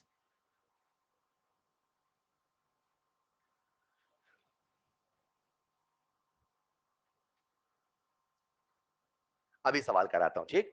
अब आपको लगेगा सर कहानी बहुत कॉम्प्लेक्स है, इतनी आसान है आप सोच नहीं सकते, मुझे आपके दिमाग में शब्दों को डालना था, कुछ एआर के सवाल तैयार करवाने थे। आप सबने फील किया मॉलिक्यूलर फॉर्मूला, हाँ या ना, आप सबने फील किया chemical formula, empirical formula, done है। सारी कहानी कैसे चल रही समझना। अब क्या हो रहा है, चलो चलो लेबोरेटरी चलते हैं, चले क्या, आ जाओ सब लोग लेबोरेटरी में, आगे क्या, मेरे पास वो सब्सटेंस है, उसका नाम है 700 BC, क्या नाम है, बोर्ड पे आओ सब लोग जल्दी से, आगे क्या। अब सुनना ध्यान से, ये जो 700 BC सब्सटेंस है, सबको दिख रहा है, इसमें एलिमेंट होंगे, कौन से होंगे, कुछ भी हो सकता है सर, क्या पता कुछ नया तत्व हो जो आज तक हमने कभी देखा ना हो, तब तो 700 BC नाम है। मगर मानो ना मानो, हर एलिमेंट का अपना एक डिटेक्शन टेस्ट है, हर एलिमेंट का अपना एक डिटेक्शन। अब वो टेस्ट मैं नहीं पढ़ा रहा हूं, क्योंकि आपको कहीं पढ़ाया जाता है, अगर वो होता तो वो ही पढ़ाता, समझ पा रहे हैं। अभी मान लो वो आपको पहले से आता है, मान लो, क्या मान लिया, हमें पहले से हर एलिमेंट का डिटेक्शन टेस्ट, रंग देख के बता देते हो कौन सा एलिमेंट है, पीला ये है, नीला ये, सूंघ के बता देते हो, मान लो। अब आपने 700 BC खोज करी, उसमें एक तत्व आया कार्बन, कौन आया, एक आया, एक आया। अब सुनना ध्यान से, ये जो तत्व आते हैं ना, कभी कभी इनका सवाल आपको देगा वेट, क्या देगा, कभी कभी क्या देगा, वेट, कभी कभी क्या देगा, वेट, तो कभी कभी देगा परसेंट, तो कभी कभी देगा मोल, अरे सुनो ना, कभी कभी देगा, तो कभी कभी देगा नंबर, कभी कभी देगा, उसको जो देना है वो देने देना, उसको जो देना है। आप तो एक नियम बना लो कि सवाल में चाहे परसेंट बोले, सवाल में चाहे चाहे वेट बोले, चाहे नंबर बोले, चाहे वॉल्यूम बोले, चाहे मोल बोले, फलाना ढिमकाना कुछ भी बोले, उसे हमेशा कन्वर्ट करना मोल में। किस में कन्वर्ट करना, किस में कन्वर्ट करना, किस में कन्वर्ट करना, और मोल में कन्वर्ट करना आपको आता है। कितने फॉर्मूले, वेट वाला चलेगा। आ जाओ जरा, क्या सबका ध्यान बोर्ड पे है? मान लो मैंने एक तत्व खोजा, उसमें एक एलिमेंट है एक्स और एक एलिमेंट है वाई, मान लो कौन है, कौन है, और पल भर के मान लो कि प्रश्न में दे रखा था एक्स का एटॉमिक वेट है 20 और वाई का एटॉमिक वेट है 30। 20 क्या है, 30 क्या है? एक मोल का वजन, सीख रहे हो भाई सब? एक मोल का वजन, एक एटम का वजन, एएमयू, नंबर चुराइए, यूनिट लगाइए। अरे हाँ या ना? एक एटम का वजन, आ जाओ जरा, आपने क्या लिया, एक्स, और क्या लिया, एलिमेंट का डिटेक्शन किया गया तो पता चला एक्स क्या है, 50 ग्राम। अरे मान लो कितने ग्राम आए, 50 ग्राम बोला मैंने, 50 मान लो, नहीं माने, और वाई का आया 60 ग्राम, मान लो, मान लिया। एक्स का कितना ग्राम मिला, वाई का, खोज तो लोगे। अब आपको बताना है एम्पिरिकल फॉर्मूला, क्या बताना? सर ने बोला कुछ भी दे उसे किस में कन्वर्ट करना, क्योंकि आप सब जानते हैं जो भी एटॉमिसिटी होती है वही तो मोल होती है। तो अगर एटॉमिसिटी पता करना है तो मोल पता करना है। लॉजिक ये है, आपको क्या पता करना है, तब ना फॉर्मूला आएगा। लेकिन आपको पहले क्या पता करना पड़ेगा, मोल। अब बताओ, यहां पे वेट दिया कि परसेंट दिया, तो क्या वेट से मोल निकाल लोगे? बोलो कैसे निकालोगे? Weight in gram upon atomic weight, weight in gram, sorry weight in, अरे हाँ या ना, वेट इन ग्राम अपॉन, चलेगा। अच्छा 30 है क्या, सॉल्व कर लोगे। देखो देखो, x 5/2, y, अब थोड़ा दिमाग लगाओ, क्या दुनिया में ऐसा कोई कंपाउंड है जिसका ऐसा फ्रैक्शनल फॉर्मूला हो? अंदर से आ रहा है कि नहीं आ रहा, मुझे सिंपलेस्ट रेशियो में कन्वर्ट करना पड़ेगा, हाँ या ना? कन्वर्ट कर लोगे, किससे मल्टीप्लाई, क्या बना फॉर्मूला, चलेगा। आपने डिडक्शन किया, उसमें x के कितने ग्राम थे, 50, y के कितने ग्राम थे, 60, और फॉर्मूला क्या बन के आया, x 5/2। बताओ ये एम्पिरिकल फॉर्मूला है कि मॉलिक्यूलर फॉर्मूला, कौन सा? आपको कैसे पता मॉलिक्यूलर फॉर्मूला है? जो इससे आएगा हमेशा सिंपलेस्ट रेशियो आएगा कि नहीं आया? आपको सच में पता है ऐसा हो सकता है? आपने तो केवल खोज करी ना भाई। अब वही उसका मॉलिक्यूलर फॉर्मूला है, वो तो मॉलिक्यूलर मास से कंफर्म होगा। आपने मॉलिक्यूलर मास निकाला क्या उसका? तो ये जो निकाला सिंपलेस्ट रेशियो था कि नहीं था? इससे कोई छोटा रेशियो पॉसिबल है? सर इतना बड़ा बड़ा नंबर, पर सबसे छोटा वही तो है, इससे छोटा रेशियो पॉसिबल। ये एम्पिरिकल फॉर्मूला है कि मॉलिक्यूलर फॉर्मूला? क्या मॉलिक्यूलर फॉर्मूला निकाल लोगे? क्या उसके लिए सबसे पहले एक्स निकालना पड़ेगा? तो एक्स के लिए क्या सबसे पहले मॉलिक्यूलर मास पता करना पड़ेगा। मॉलिक्यूलर मास का मुझे वेपर डेंसिटी से पता चलेगा, वेपर डेंसिटी से molecular mass upon empirical formula मास, उससे आएगा एक्स, एक्स का कर देना गुणा, एक्स का कर देना, तो क्या मिल जाएगा मॉलिक्यूलर फॉर्मूला। क्या यही मॉलिक्यूलर फॉर्मूला हो सकता है? हो भी सकता है, और उसकी कोई गारंटी नहीं, समझे?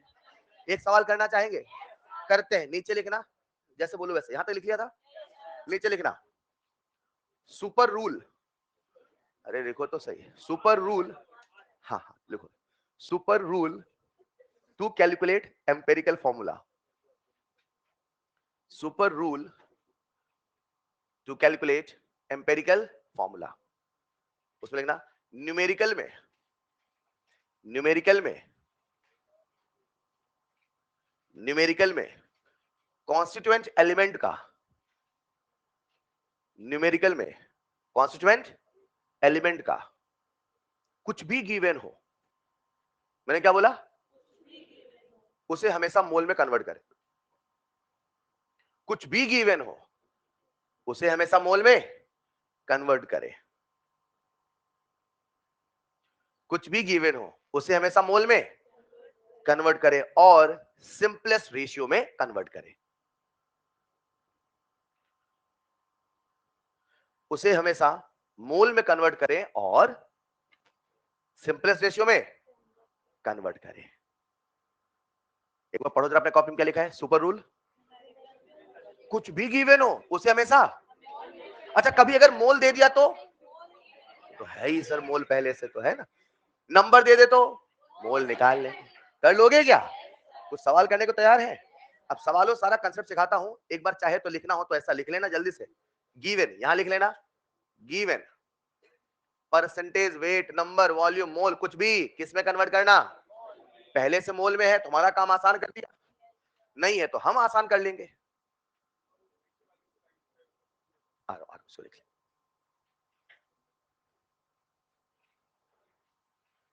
लिख लिया होगा? हाँ बोलो बेटा। अभी रुक जाओ, एक सवाल सिखाता हूं, ठीक? लिख लिया होगा सामने। नेक्स्ट पर लिखना एक सवाल, जैसे बोलो वैसे लिखना। During detection of, during detection of, during detection of a compound, during detection, एक सवाल है, during detection of a compound, during detection of a compound मतलब during detection of a compound 50 gram of X, 50 gram of X and 60 gram of Y, 50 gram of and 60 gram of y obtained, then calculate empirical formula। देखो यार, बचपन में आपको ऐसे सिखाया जाता, बेटा पहले एलिमेंट लिखना, फिर बगल में ये लिखना, फिर एटॉमिक वेट से डिवाइड करना, फिर अरे कुछ नहीं, मोल निकालना है। क्या निकालना है? मोल। सारी बातों की जान कहां है? मोल में। तो आप बार बार मोल सोचो, चलेगा? क्या लिखा आपने? 60 gram of Y obtained if atomic weight of X and Y are 20 and 30 respectively, if atomic weight of x and y are 20 and 30 respectively, then write its empirical formula। या पहले लिख लिया, write its empirical formula if atomic weight are 20 and 30 respectively, चलेगा? आप सबके सामने solution है, मगर बिना सॉल्यूशन देखे एक बार करने की कोशिश करना।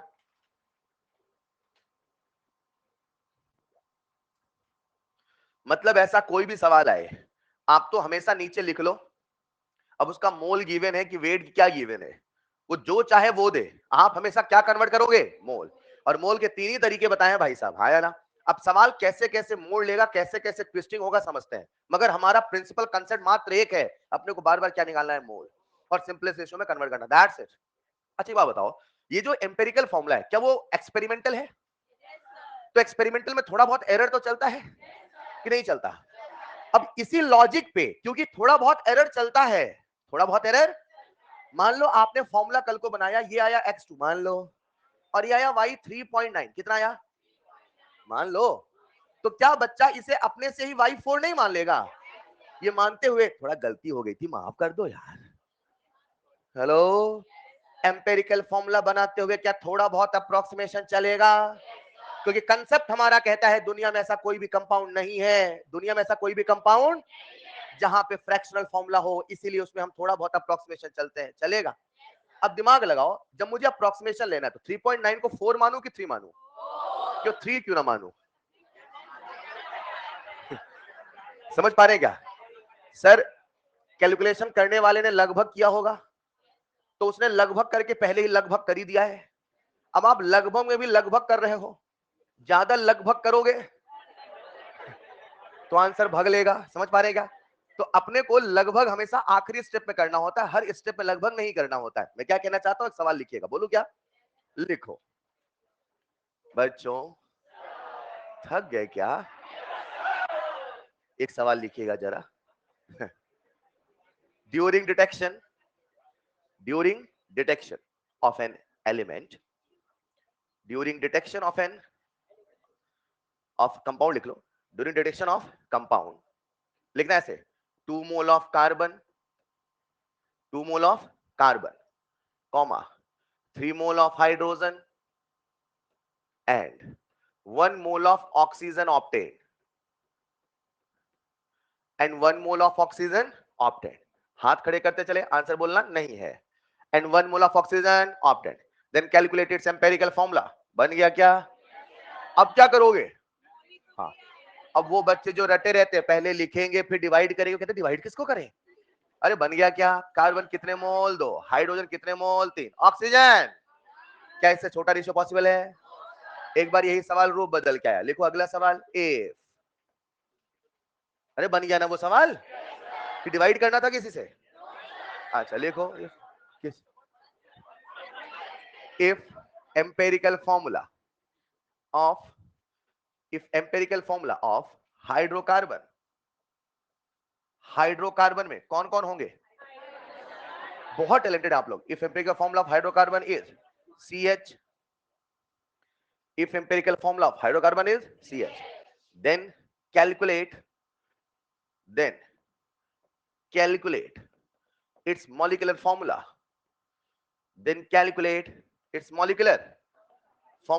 if vapor density of the hydrocarbon,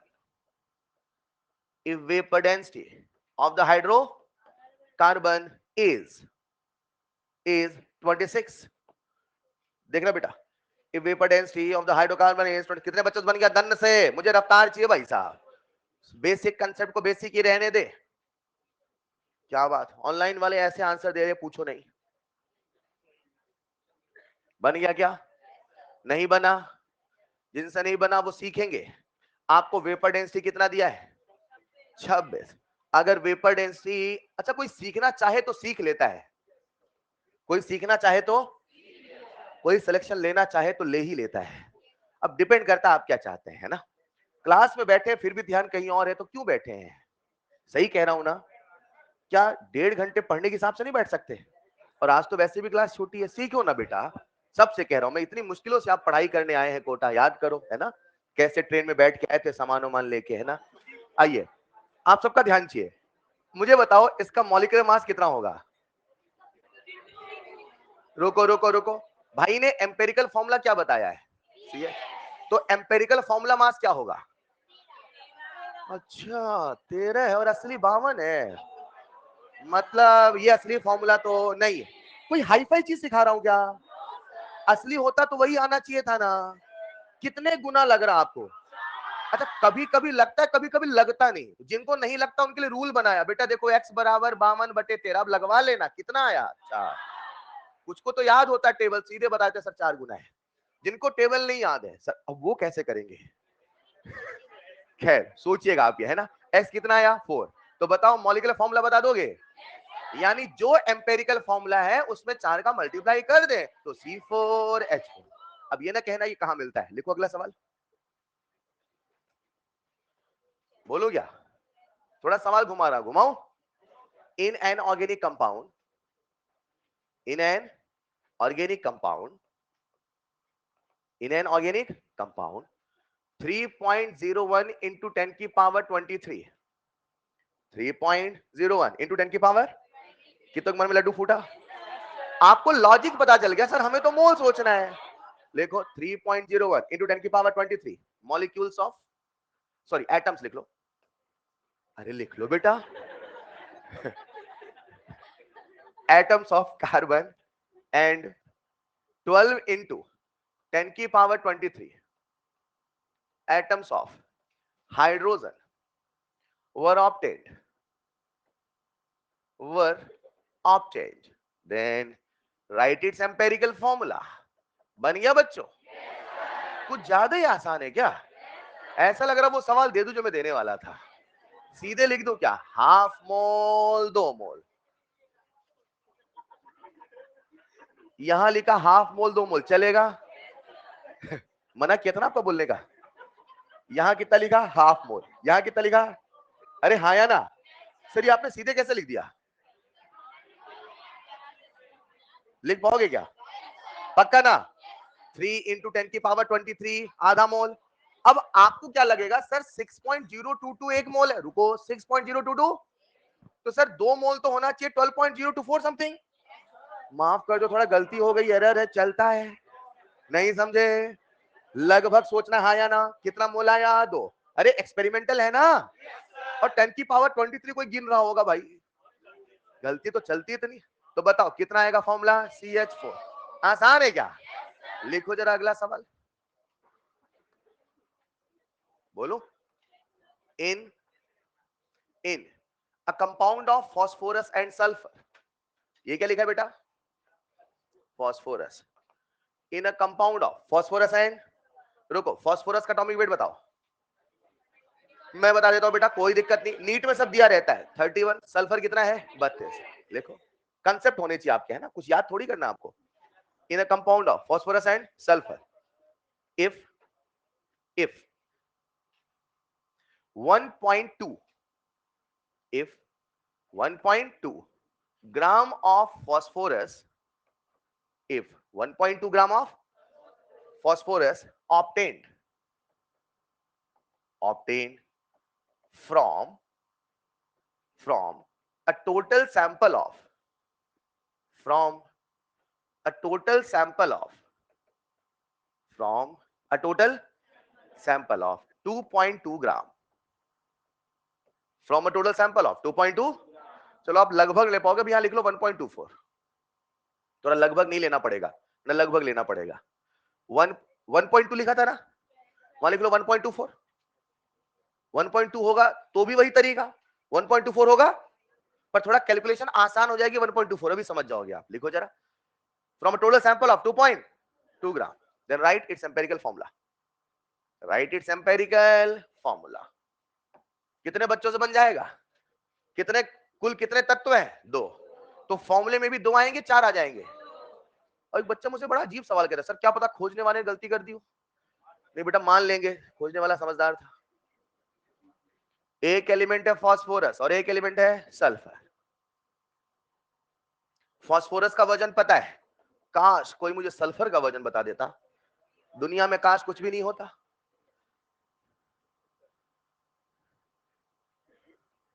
कर लोगे क्या? बस अब आपको कैसा भी सवाल मिले आप कंफ्यूज नहीं होंगे। अब सवाल का लेवल आपको दिखाता हूं कहां तक जा सकता है। फिलहाल सभी बच्चों से बन गया, कंसेप्ट समझ गए ना सर? आप कुछ भी दो, वेट दो, फलाना दो, ढिमकाना दो, हम तो निकालेंगे मोल। क्या निकालेंगे? फास्फोरस का वजन पता चला, सल्फर वजन आ गया। सल्फर का वजन कितना आया? सल्फर नहीं निकाल पाओगे। एक बच्चे के पास 100 रुपए थे, एक बच्चे के पास, उसने 20 रुपए की टॉफी ले ली, कितने रुपए बचे? टोटल वेट था 2.2 ग्राम, उसमें फास्फोरस कितना है, तो बाकी कौन है? माइनस नहीं कर पाओगे, करो बेटा।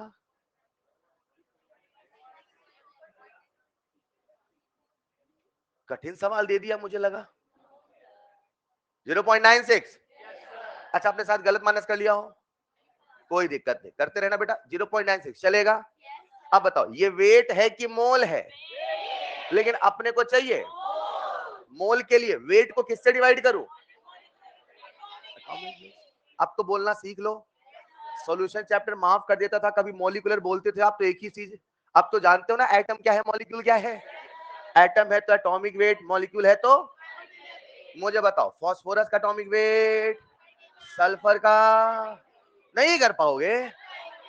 कितने बच्चे यहां तक पहुंच गए थे, रेज योर हैंड। तो फिर आंसर क्यों नहीं आया बेटा? आ गया क्या? बताओ दुनिया को आंसर बोल दो। अच्छा सवाल नहीं किया, वेट कर रहे थे मेरा, आप भी पहुंचो सर साथ में करेंगे। क्या कर रहे हो यार, नहीं बना क्या? ये आएगा फास्फोरस 0.04, सल्फर 0.0, पक्का? 3 दूना 6, 3 3 जा 9, 3 तो कुछ ना कुछ उसको भी बनाना पड़ेगा, सोचो जल्दी सोचेंगे। तभी तो मैं 1.2 नहीं दे रहा था, अब समझे? थैंक यू भी नहीं बोला आपने। चलिए कर लिया होगा आपने। अच्छा तो आंसर यही छोड़ दूं, कुछ करना पड़ेगा? सर P4S3 चलेगा। लिखो जरा अगला सवाल, थक गए क्या? लिखो बेटा अगला सवाल लिखो। In a compound, in a compound carbon, hydrogen, oxygen, nitrogen, लिखो। In a compound carbon, hydrogen, oxygen, nitrogen, present 1:3:4:7, 1:3:4:7 by mass, by mass, समझे ना समझे? In a compound carbon, hydrogen, oxygen, nitrogen present 1:3:4:7 by mass, चलेगा? Then write it's empirical formula, then write it's empirical formula. कितने बच्चों से बन जाएगा raise your hand? एक कंसेप्ट, एक कहानी, बार बार वही है दोहरानी। लिखो कुछ कह रहे अच्छा आगाज था ये है। आज आपका रंगारंग कार्यक्रम फिर से है क्या? इतना कार्यक्रम कराएंगे थक जाओगे आप, बस अब नहीं हंसना है सर, बस। ऐसा नहीं है क्या? अच्छा, सवाल करिएगा।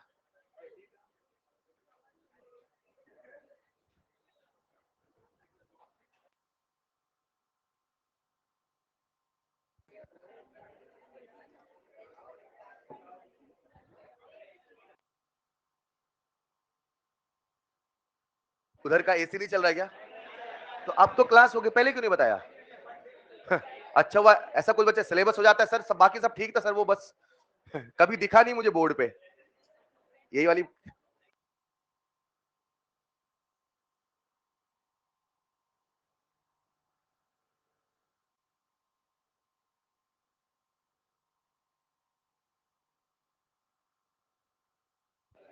हाँ बच्चों बता दो आंसर, बता दिया क्या? कितने बच्चों से बन गया? रेज योर हैंड जल्दी से बताओ। 1347 क्या मानोगे? मोल की मास? मान लो कार्बन 1 ग्राम, मान लो हाइड्रोजन, ऑक्सीजन, नाइट्रोजन, मान लो, चलेगा। अब ये ग्राम लिखा है कि मोल है? अभी मन में रखना पड़ेगा, ठीक? तो मुझे क्या चाहिए? मोल। 1/12, 3/1, चलेगा? 7/14, चले बच्चे, आ जाओ जरा, कैसा बनेगा फॉर्मूला? 1/12, hydrogen 3, oxygen 1/4, nitrogen 1/2। बताओ क्या करूं? 12 से मल्टीप्लाई कर दूं कि ना करूं? चलो 12 से मल्टीप्लाई कितना बना? CH, भारत यहीं 36, ऑक्सीजन, शानदार, नाइट्रोजन, लो बन गया कंपाउंड। अब ये ना कहना ये मिलता कहां है, काल्पनिक बातों पे आधारित है सवाल, चलेगा? कंसेप्ट समझ पाए ना? तो इस प्रकार से कभी भी किसी की खोज की जाती है, पहले उसमें डिटेक्शन किया जाता है, उसका परसेंट आता है या उसका कोई रेशियो आता है और उससे फिर निकालते हैं एम्पिरिकल फॉर्मूला, चलेगा? वैसे फ्लो में 2-3 सवाल और हो जाते ठीक रहता है। एक और, कोई दिक्कत नहीं, वो मैं हटा दूंगा सवाल सारे। चलिए तो एक और कर ले, एक और। कुछ करे नहीं सर, हम पढ़ने थोड़ी आते हैं। बस बस ठीक, कल कर ले। तो यहाँ पे आज की क्लास खत्म होती है। आपका होमवर्क, पहले होमवर्क लिखेंगे, मोस्ट इंपॉर्टेंट होमवर्क। मुझे यहाँ पे 3-4 सवाल और कराने थे, पर नेक्स्ट क्लास में करा दूंगा, ठीक? वो थोड़ा रेशियो कठिन करना था बस, और वो थोड़ा लैंग्वेज कठिन करना था, कंसेप्ट यही है, तो करा दूंगा। आपका होमवर्क रहेगा, मुझे मॉड्यूल दीजिएगा प्लीज। मॉड्यूल है किसी के पास? ईएलपी मिल गई मोल की? तो पहले मुझे ईएलपी दो, एक बार होमवर्क लिख लो फिर शुरू करते हैं फंडे, प्लीज प्लीज 2 मिनट और बेटा, होमवर्क लिख लो। इतना कितना डरते हैं हंसने से? आपका होमवर्क रहेगा, क्या बात है, देखो ये होता है ना, जज्बा पढ़ने का। ईएलपी नंबर 1 खत्म क्लास में, देख पा रहे हैं आप? होमवर्क रहेगा number 1, revise till today's lecture, revise till today's lecture, करोगे revise? Number 2, ELP number 1, anyhow, ये मुझे 2 काम हर बच्चे का कंप्लीट चाहिए, बाकी कर ले अच्छी बात है। ईएलपी नंबर 1 मोल कंसेप्ट की, काइनेटिक्स में डिस्कशन कितना बचा है आपकी जिम्मेदारी कराने की, कितना बचा है? नहीं 3 तो मैंने सोल्यूशन दे दिया था ना, 3 का सोल्यूशन, एक्सरसाइज 3 का सोल्यूशन मैंने टेलीग्राम में पोस्ट कर दिया था। बार बार कह रहा हूं भाई साहब, देख के सॉल्व कर लो एक बार, कोई डाउट बचे तो क्लास में कर लेंगे, ठीक है? तो एक्सरसाइज 3 और 2 कल रखे, मेनली 2 रखते हैं। हेलो, केमिकल काइनेटिक्स एक्सरसाइज 2 कल खत्म कर रहे हैं। डिस्कशन आपकी जिम्मेदारी, बोल बोल के जिससे कराया करो, हमारा क्या, हम तो समय बचाते हैं। नहीं समझ पा रहे हो? हाँ आपकी जिम्मेदारी समझो, इट्स योर रिस्पॉन्सिबिलिटी, चलेगा? फिलहाल मतलब समय क्यों जाए उसमें, कर लो ये। हाँ कल रहेगा एक्सरसाइज डिस्कशन, मॉड्यूल में आ जाओ, मॉड्यूल में मोल कंसेप्ट एक्सरसाइज 1 32 तक बोला था। वैसे आज मुझे यहाँ पे अभी 15-16 सवाल और कराने थे, पर आज बेल हो गई है, इसके बाद सवाल ही चलना था, पर आज क्लास छोटी है ना। होमवर्क दे दूं मैं, अटेम्प्ट कर लोगे? नहीं मेरे घबराने, अगली क्लास में फिर वही करवाऊंगा, फिर बन जाएगा। पर वो मान के चल रहा हूं, आप रोज 15 सवाल की कसम खा चुके हैं, कल आपने 15 सवाल लगाए होंगे, आज फिर लगाओगे, बहुत अच्छे बच्चों, आपका होमवर्क रहेगा 1 to 50 एक्सरसाइज 1, 1 से 50, 1 से 50 किसका मॉड्यूल था? 1 से 50 डन। यहाँ पे आज की क्लास का होता है समापन और आगाज होता है रंगारंग कार्यक्रम फन डे सेलिब्रेशन का। ऑनलाइन वालों क्या बताऊं मैं आपसे, ऑफलाइन में बच्चे आते फन डे के लिए।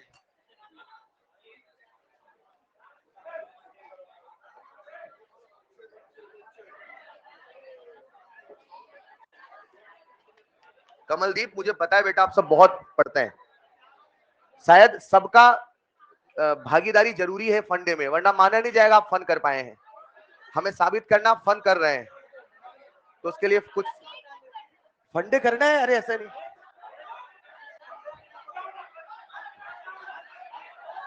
आराम से आराम से अपने अंदर छुपे हुए डॉक्टर को जगाइए, जानवर को नहीं। Behave like a doctor. Fun day में थोड़ा 10-15 मिनट मस्ती करते हैं, फिर चले जाना आप, है ना। मैं इसको क्लोज कर रहा हूं, ऑनलाइन वालों क्लोज कर रहा हूं, ठीक। ऑनलाइन वालों आप लोग तो घर में ही कर लो फन डे।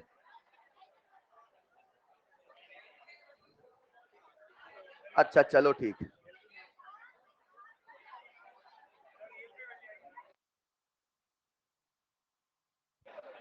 आइए जरा, तो हमेशा की तरह फन डे में आपको ही कुछ आज कोई तैयार करके आया है, कोई कविता, कोई चुटकुला, कोई आपको सुनाना चाह रहे बेटा, वो आ जाओ।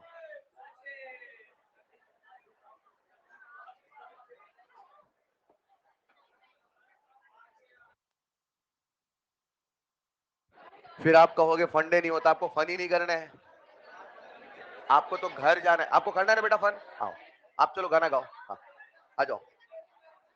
और क्या, हमें नए कलाकारों की जरूरत है, आइए जरा, we are searching for new talent. आओ बेटा आओ, हमें नए टैलेंट चाहिए।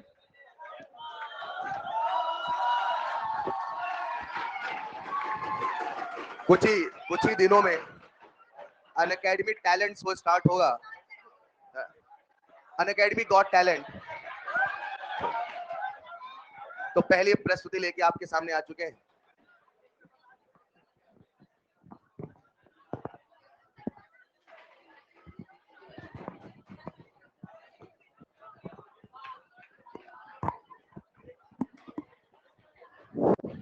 One, two, three, mic testing. Hello.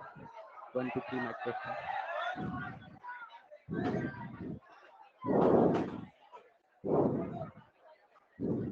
Sir शुरू करें? भाई गाना है, अगर पसंद नहीं आया तो पैसा वापस।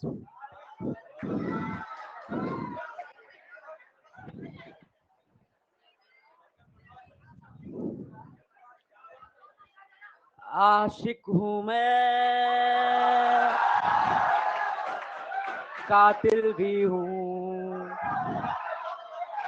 आशिक हूँ मैं, कातिल भी हूँ, सबके दिलों में शामिल भी हूँ।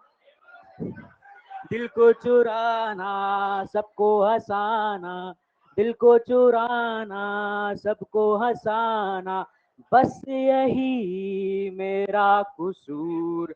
वादों से अपने मुकरता नहीं, मरने से मैं कभी डरता नहीं। वादों से अपने मुकरता नहीं, मरने से मैं कभी डरता नहीं। बादशाह ओ बादशाह, बादशाह ओ बादशाह, बादशाह ओ बादशाह, बादशाह। चारों तरफ है मेरे ही चर्चे, सबके लबों पे मेरा नाम। रंगों भरी है सुबह मेरी, मस्ती में डूबी मेरी शाम। झूठी कहानी सच्ची लगे, आवारगी मुझे अच्छी लगे। नगमे सुनाना, सबको नचाना, नगमे सुनाना, सबको नचाना, बस यही मेरा कसूर। वादों से अपने मुकरता नहीं, मरने से मैं कभी डरता नहीं। बादशाह ओ बादशाह, बादशाह ओ बादशाह, बादशाह ओ बादशाह, बादशाह। और एक गाऊं क्या?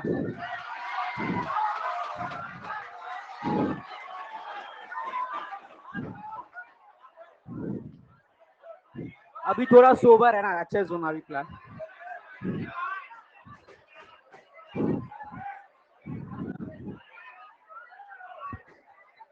मैं हूँ गुमसुम तू भी खामोश है, मैं हूँ गुमसुम तू भी खामोश है, सच है समय का ही सब दोष है, धड़कन धड़कन एक गम रहता है, ओ जाने क्यों फिर भी दिल कहता है जी ले जरा, जी ले जरा, कहता है दिल जी ले जरा, ऐ हम सफर हम नवा, आ पास आ जी ले जरा। है जिंदगी माना दर्द भरी, फिर भी इसमें ये चाहत भी है, तू है मेरी और मैं हूँ तेरा, फिर भी। एक सेकंड।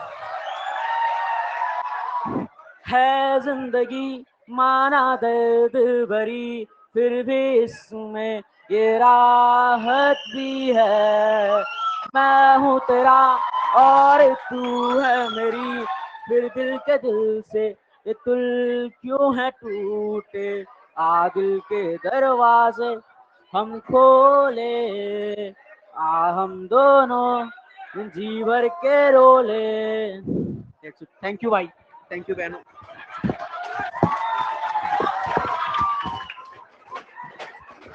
आइए अगली प्रस्तुति लेके आ रहे हैं आपके सामने।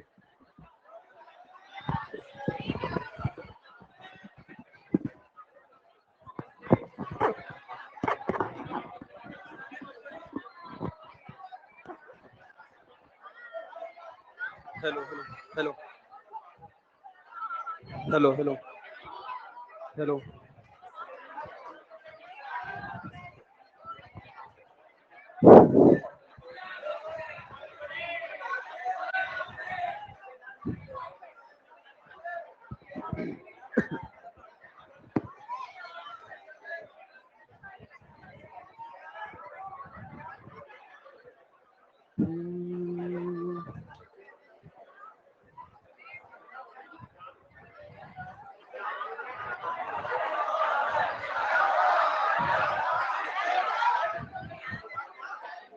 लिखा है क्या?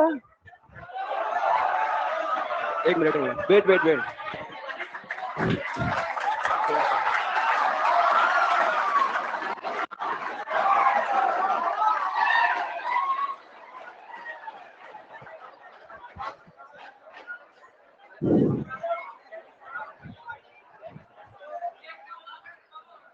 लिखा है क्या नसीबों में मोहब्बत के, खुदा जाने जो दिल हद से गुजर जाए, किसी की वो कहाँ माने, जहाँ जाना नहीं दिल को इसे है क्यों वहीं जाना, बहुत आई गई यादें मगर इस बार तुम ही आना, इरादे फिर से जाने के नहीं लाना, तुम्हें आना।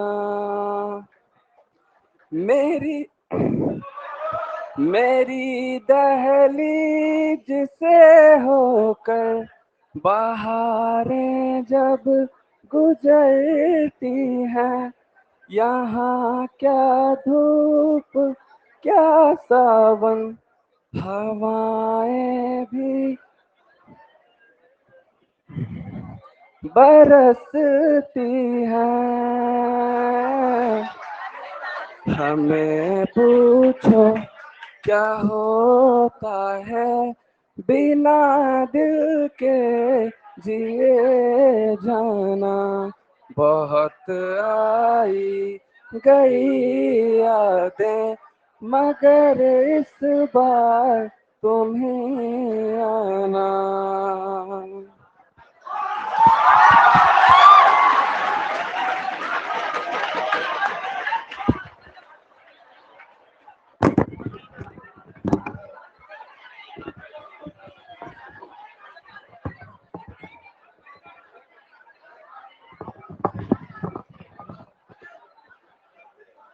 चांद छुपा,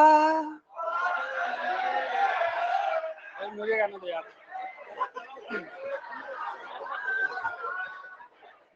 चांद छुपा बादल में शर्मा के मेरी जाना।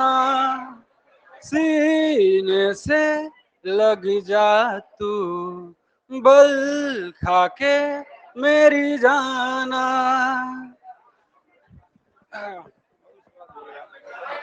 दूसरा दूसरा गा दो। मुस्कुराने की वजह तुम हो, गुनगुनाने की वजह तुम हो। जिया जाए ना जाए ना जाए ना और पिया रे। जिया जाए ना जाए ना जाए ना और पिया रे। और लम्हे तू कहीं मत जा,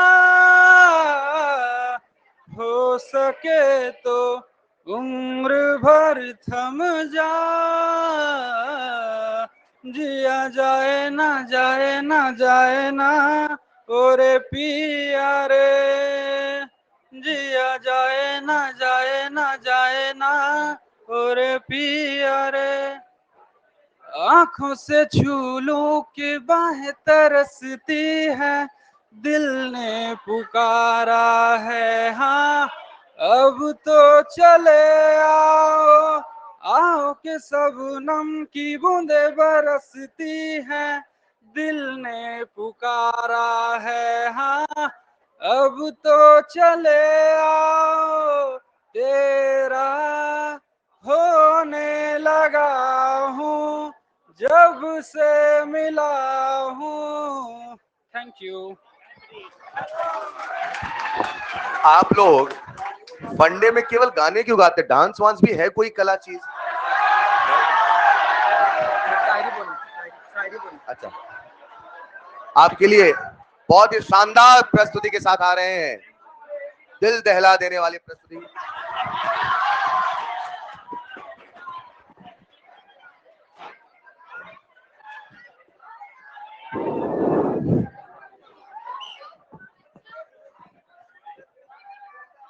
मेरी दहलीज से होकर बहारें जब गुजरती है, यहाँ क्या धूप क्या सावन हवाएं भी बरसती है। तुम आओगे मुझे मिलने, खबर ये भी तुम ही लाना। बहुत आई गई यादें मगर इस बार तुम ही आना। बहुत अच्छे, बहुत अच्छे। इसको इसके बाद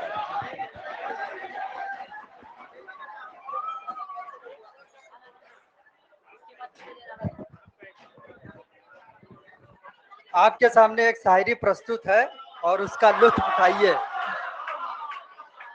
इश्क बिना जिंदगी फिजूल है, लेकिन इश्क के बिना अपने वसूल है। इश्क के बिना के भी वसूल है, कहते हैं इश्क में बहुत उल्फतें हैं, जब तेरे जैसा हो साथी तो सब कबूल है।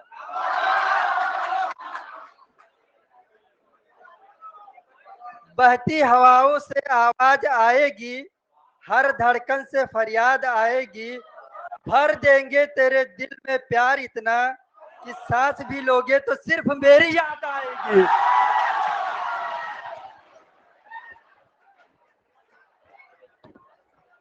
आ जाओ। Jai Sri Ram, everyone. So this is a song from Ed Sheeran, and it's called Perfect.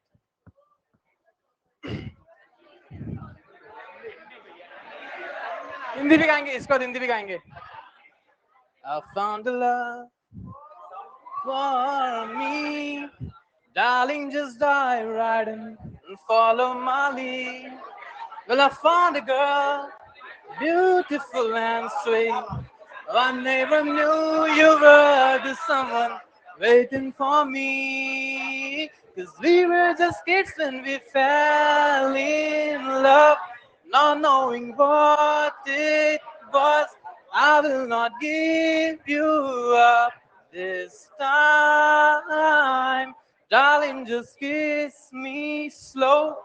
Your heart is all I own, and in your eyes, you're holding mine. Baby, I'm dancing in the dark with you between my arms, barefoot on the grass, listening to our favorite song. When you said you looked amazed, I whispered underneath my breath, but you heard it, darling. You look perfect tonight. Thank you, guys. So, one more song from my favorite singer is KK.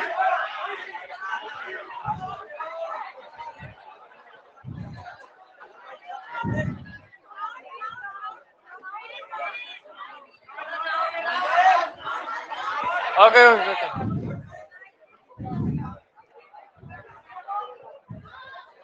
Let me find out the lyrics first.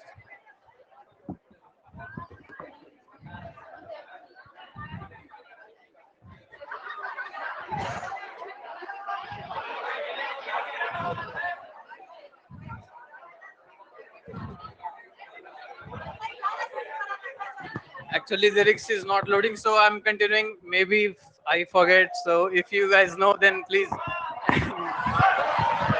Okay. So तुझे सोचता हूँ मैं शाम और सुबह, इससे ज्यादा तुझे और चाहूँ तो क्या, तेरे ही ख्यालों में डूबा रहा, इससे ज्यादा तुझे और चाहूँ तो क्या, उस सारे गम में जाना संग हूँ तेरे, हर एक मौसम में जाना संग हूँ तेरे, अब इतने इम्तिहान भी ना ले मेरे, आ संग हूँ तेरे, आ संग हूँ तेरे, आ संग हूँ तेरे,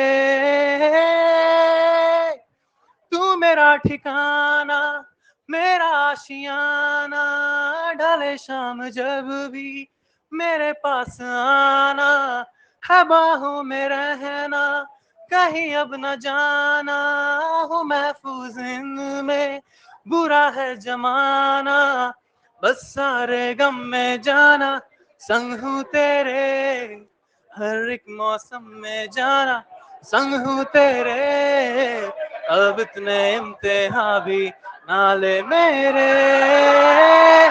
welcome. Thank you guys, thank you.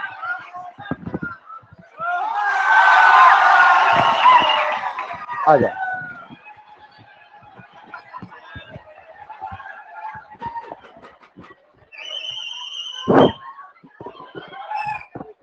तो हेलो भाई लोग, थोड़ा सा ये तो हाथ कांप रहा है बस भाई, हाथ कांप रहा है मेरा. तो कविता है ये, कहीं से मैंने देखा तो लिख लिया कि आहिस्ता चल जिंदगी अभी कई कर चुकाना बाकी है, कि आहिस्ता चल जिंदगी अभी कई कर चुकाना बाकी है, कुछ दर्द मिटाना बाकी है, कुछ फर्ज निभाना बाकी है। रफ्तार में तेरे चलने से कुछ रूठ गए, कुछ छूट गए, रूठों को मनाना बाकी है, रोतों को हंसाना बाकी है, आहिस्ता चल जिंदगी अभी कई कर चुकाना बाकी है। Thank you. ये आखिरी प्रस्तुति रहेगी, ठीक है।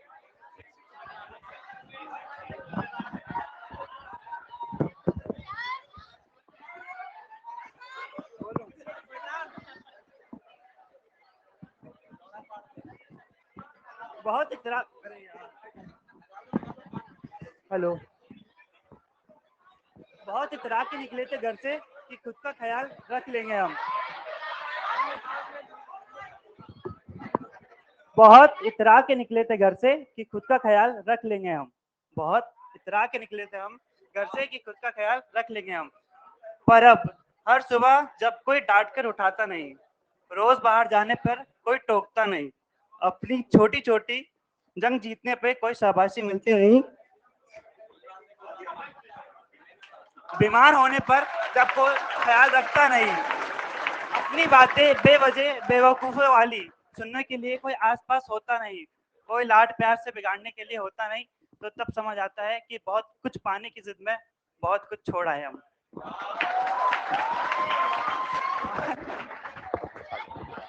ये पिछले 2 फंडे से वेट कर रहा था, ये इसकी आखिरी प्रस्तुति होगी।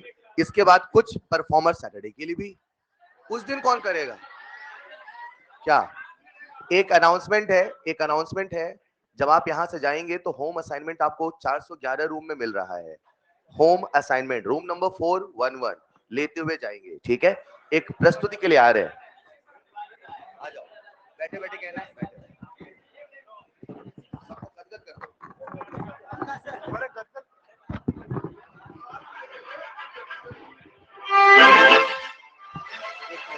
सर एक मिनट सर।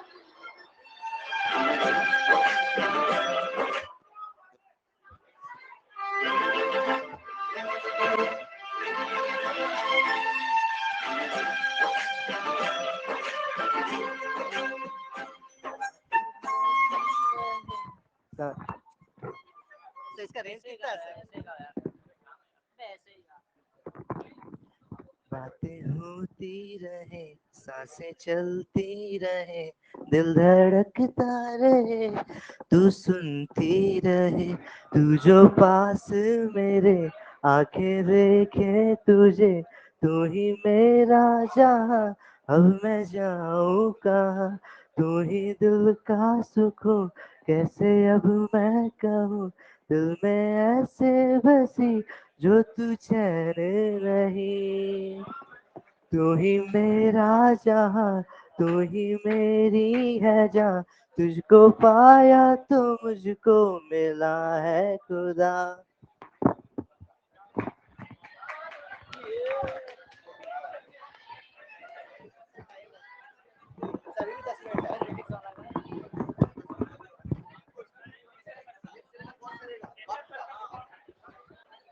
हेलो, मैं चलते हुए हालात पे 2 लाइन बोलना चाहता हूँ। जैसा कि मतलब हमारे टेस्ट 1 महीने से बंद है, तो सर भी बता रहे थे कि घर से फोन भी नहीं आ रहा है, हर चीज है, तो सब लोग इस तरह अपने में मसरूफ हो गए हैं। उसी पे 2 लाइन बोलना चाहता हूँ कि ना वफा की बात होगी ना वफा का जिक्र होगा, ना वफा की बात होगी ना वफा का जिक्र होगा, अब मोहब्बत जिससे भी होगी नीट के बाद ही होगी। Thank you. बहुत बढ़िया, ठीक है। आज का प्रोग्राम बंद करते हैं। अगर ऐसे सर कुछ स्वेच्छा से कहना चाहे नेक्स्ट क्लास में, चलो चलिए आराम से चलिए।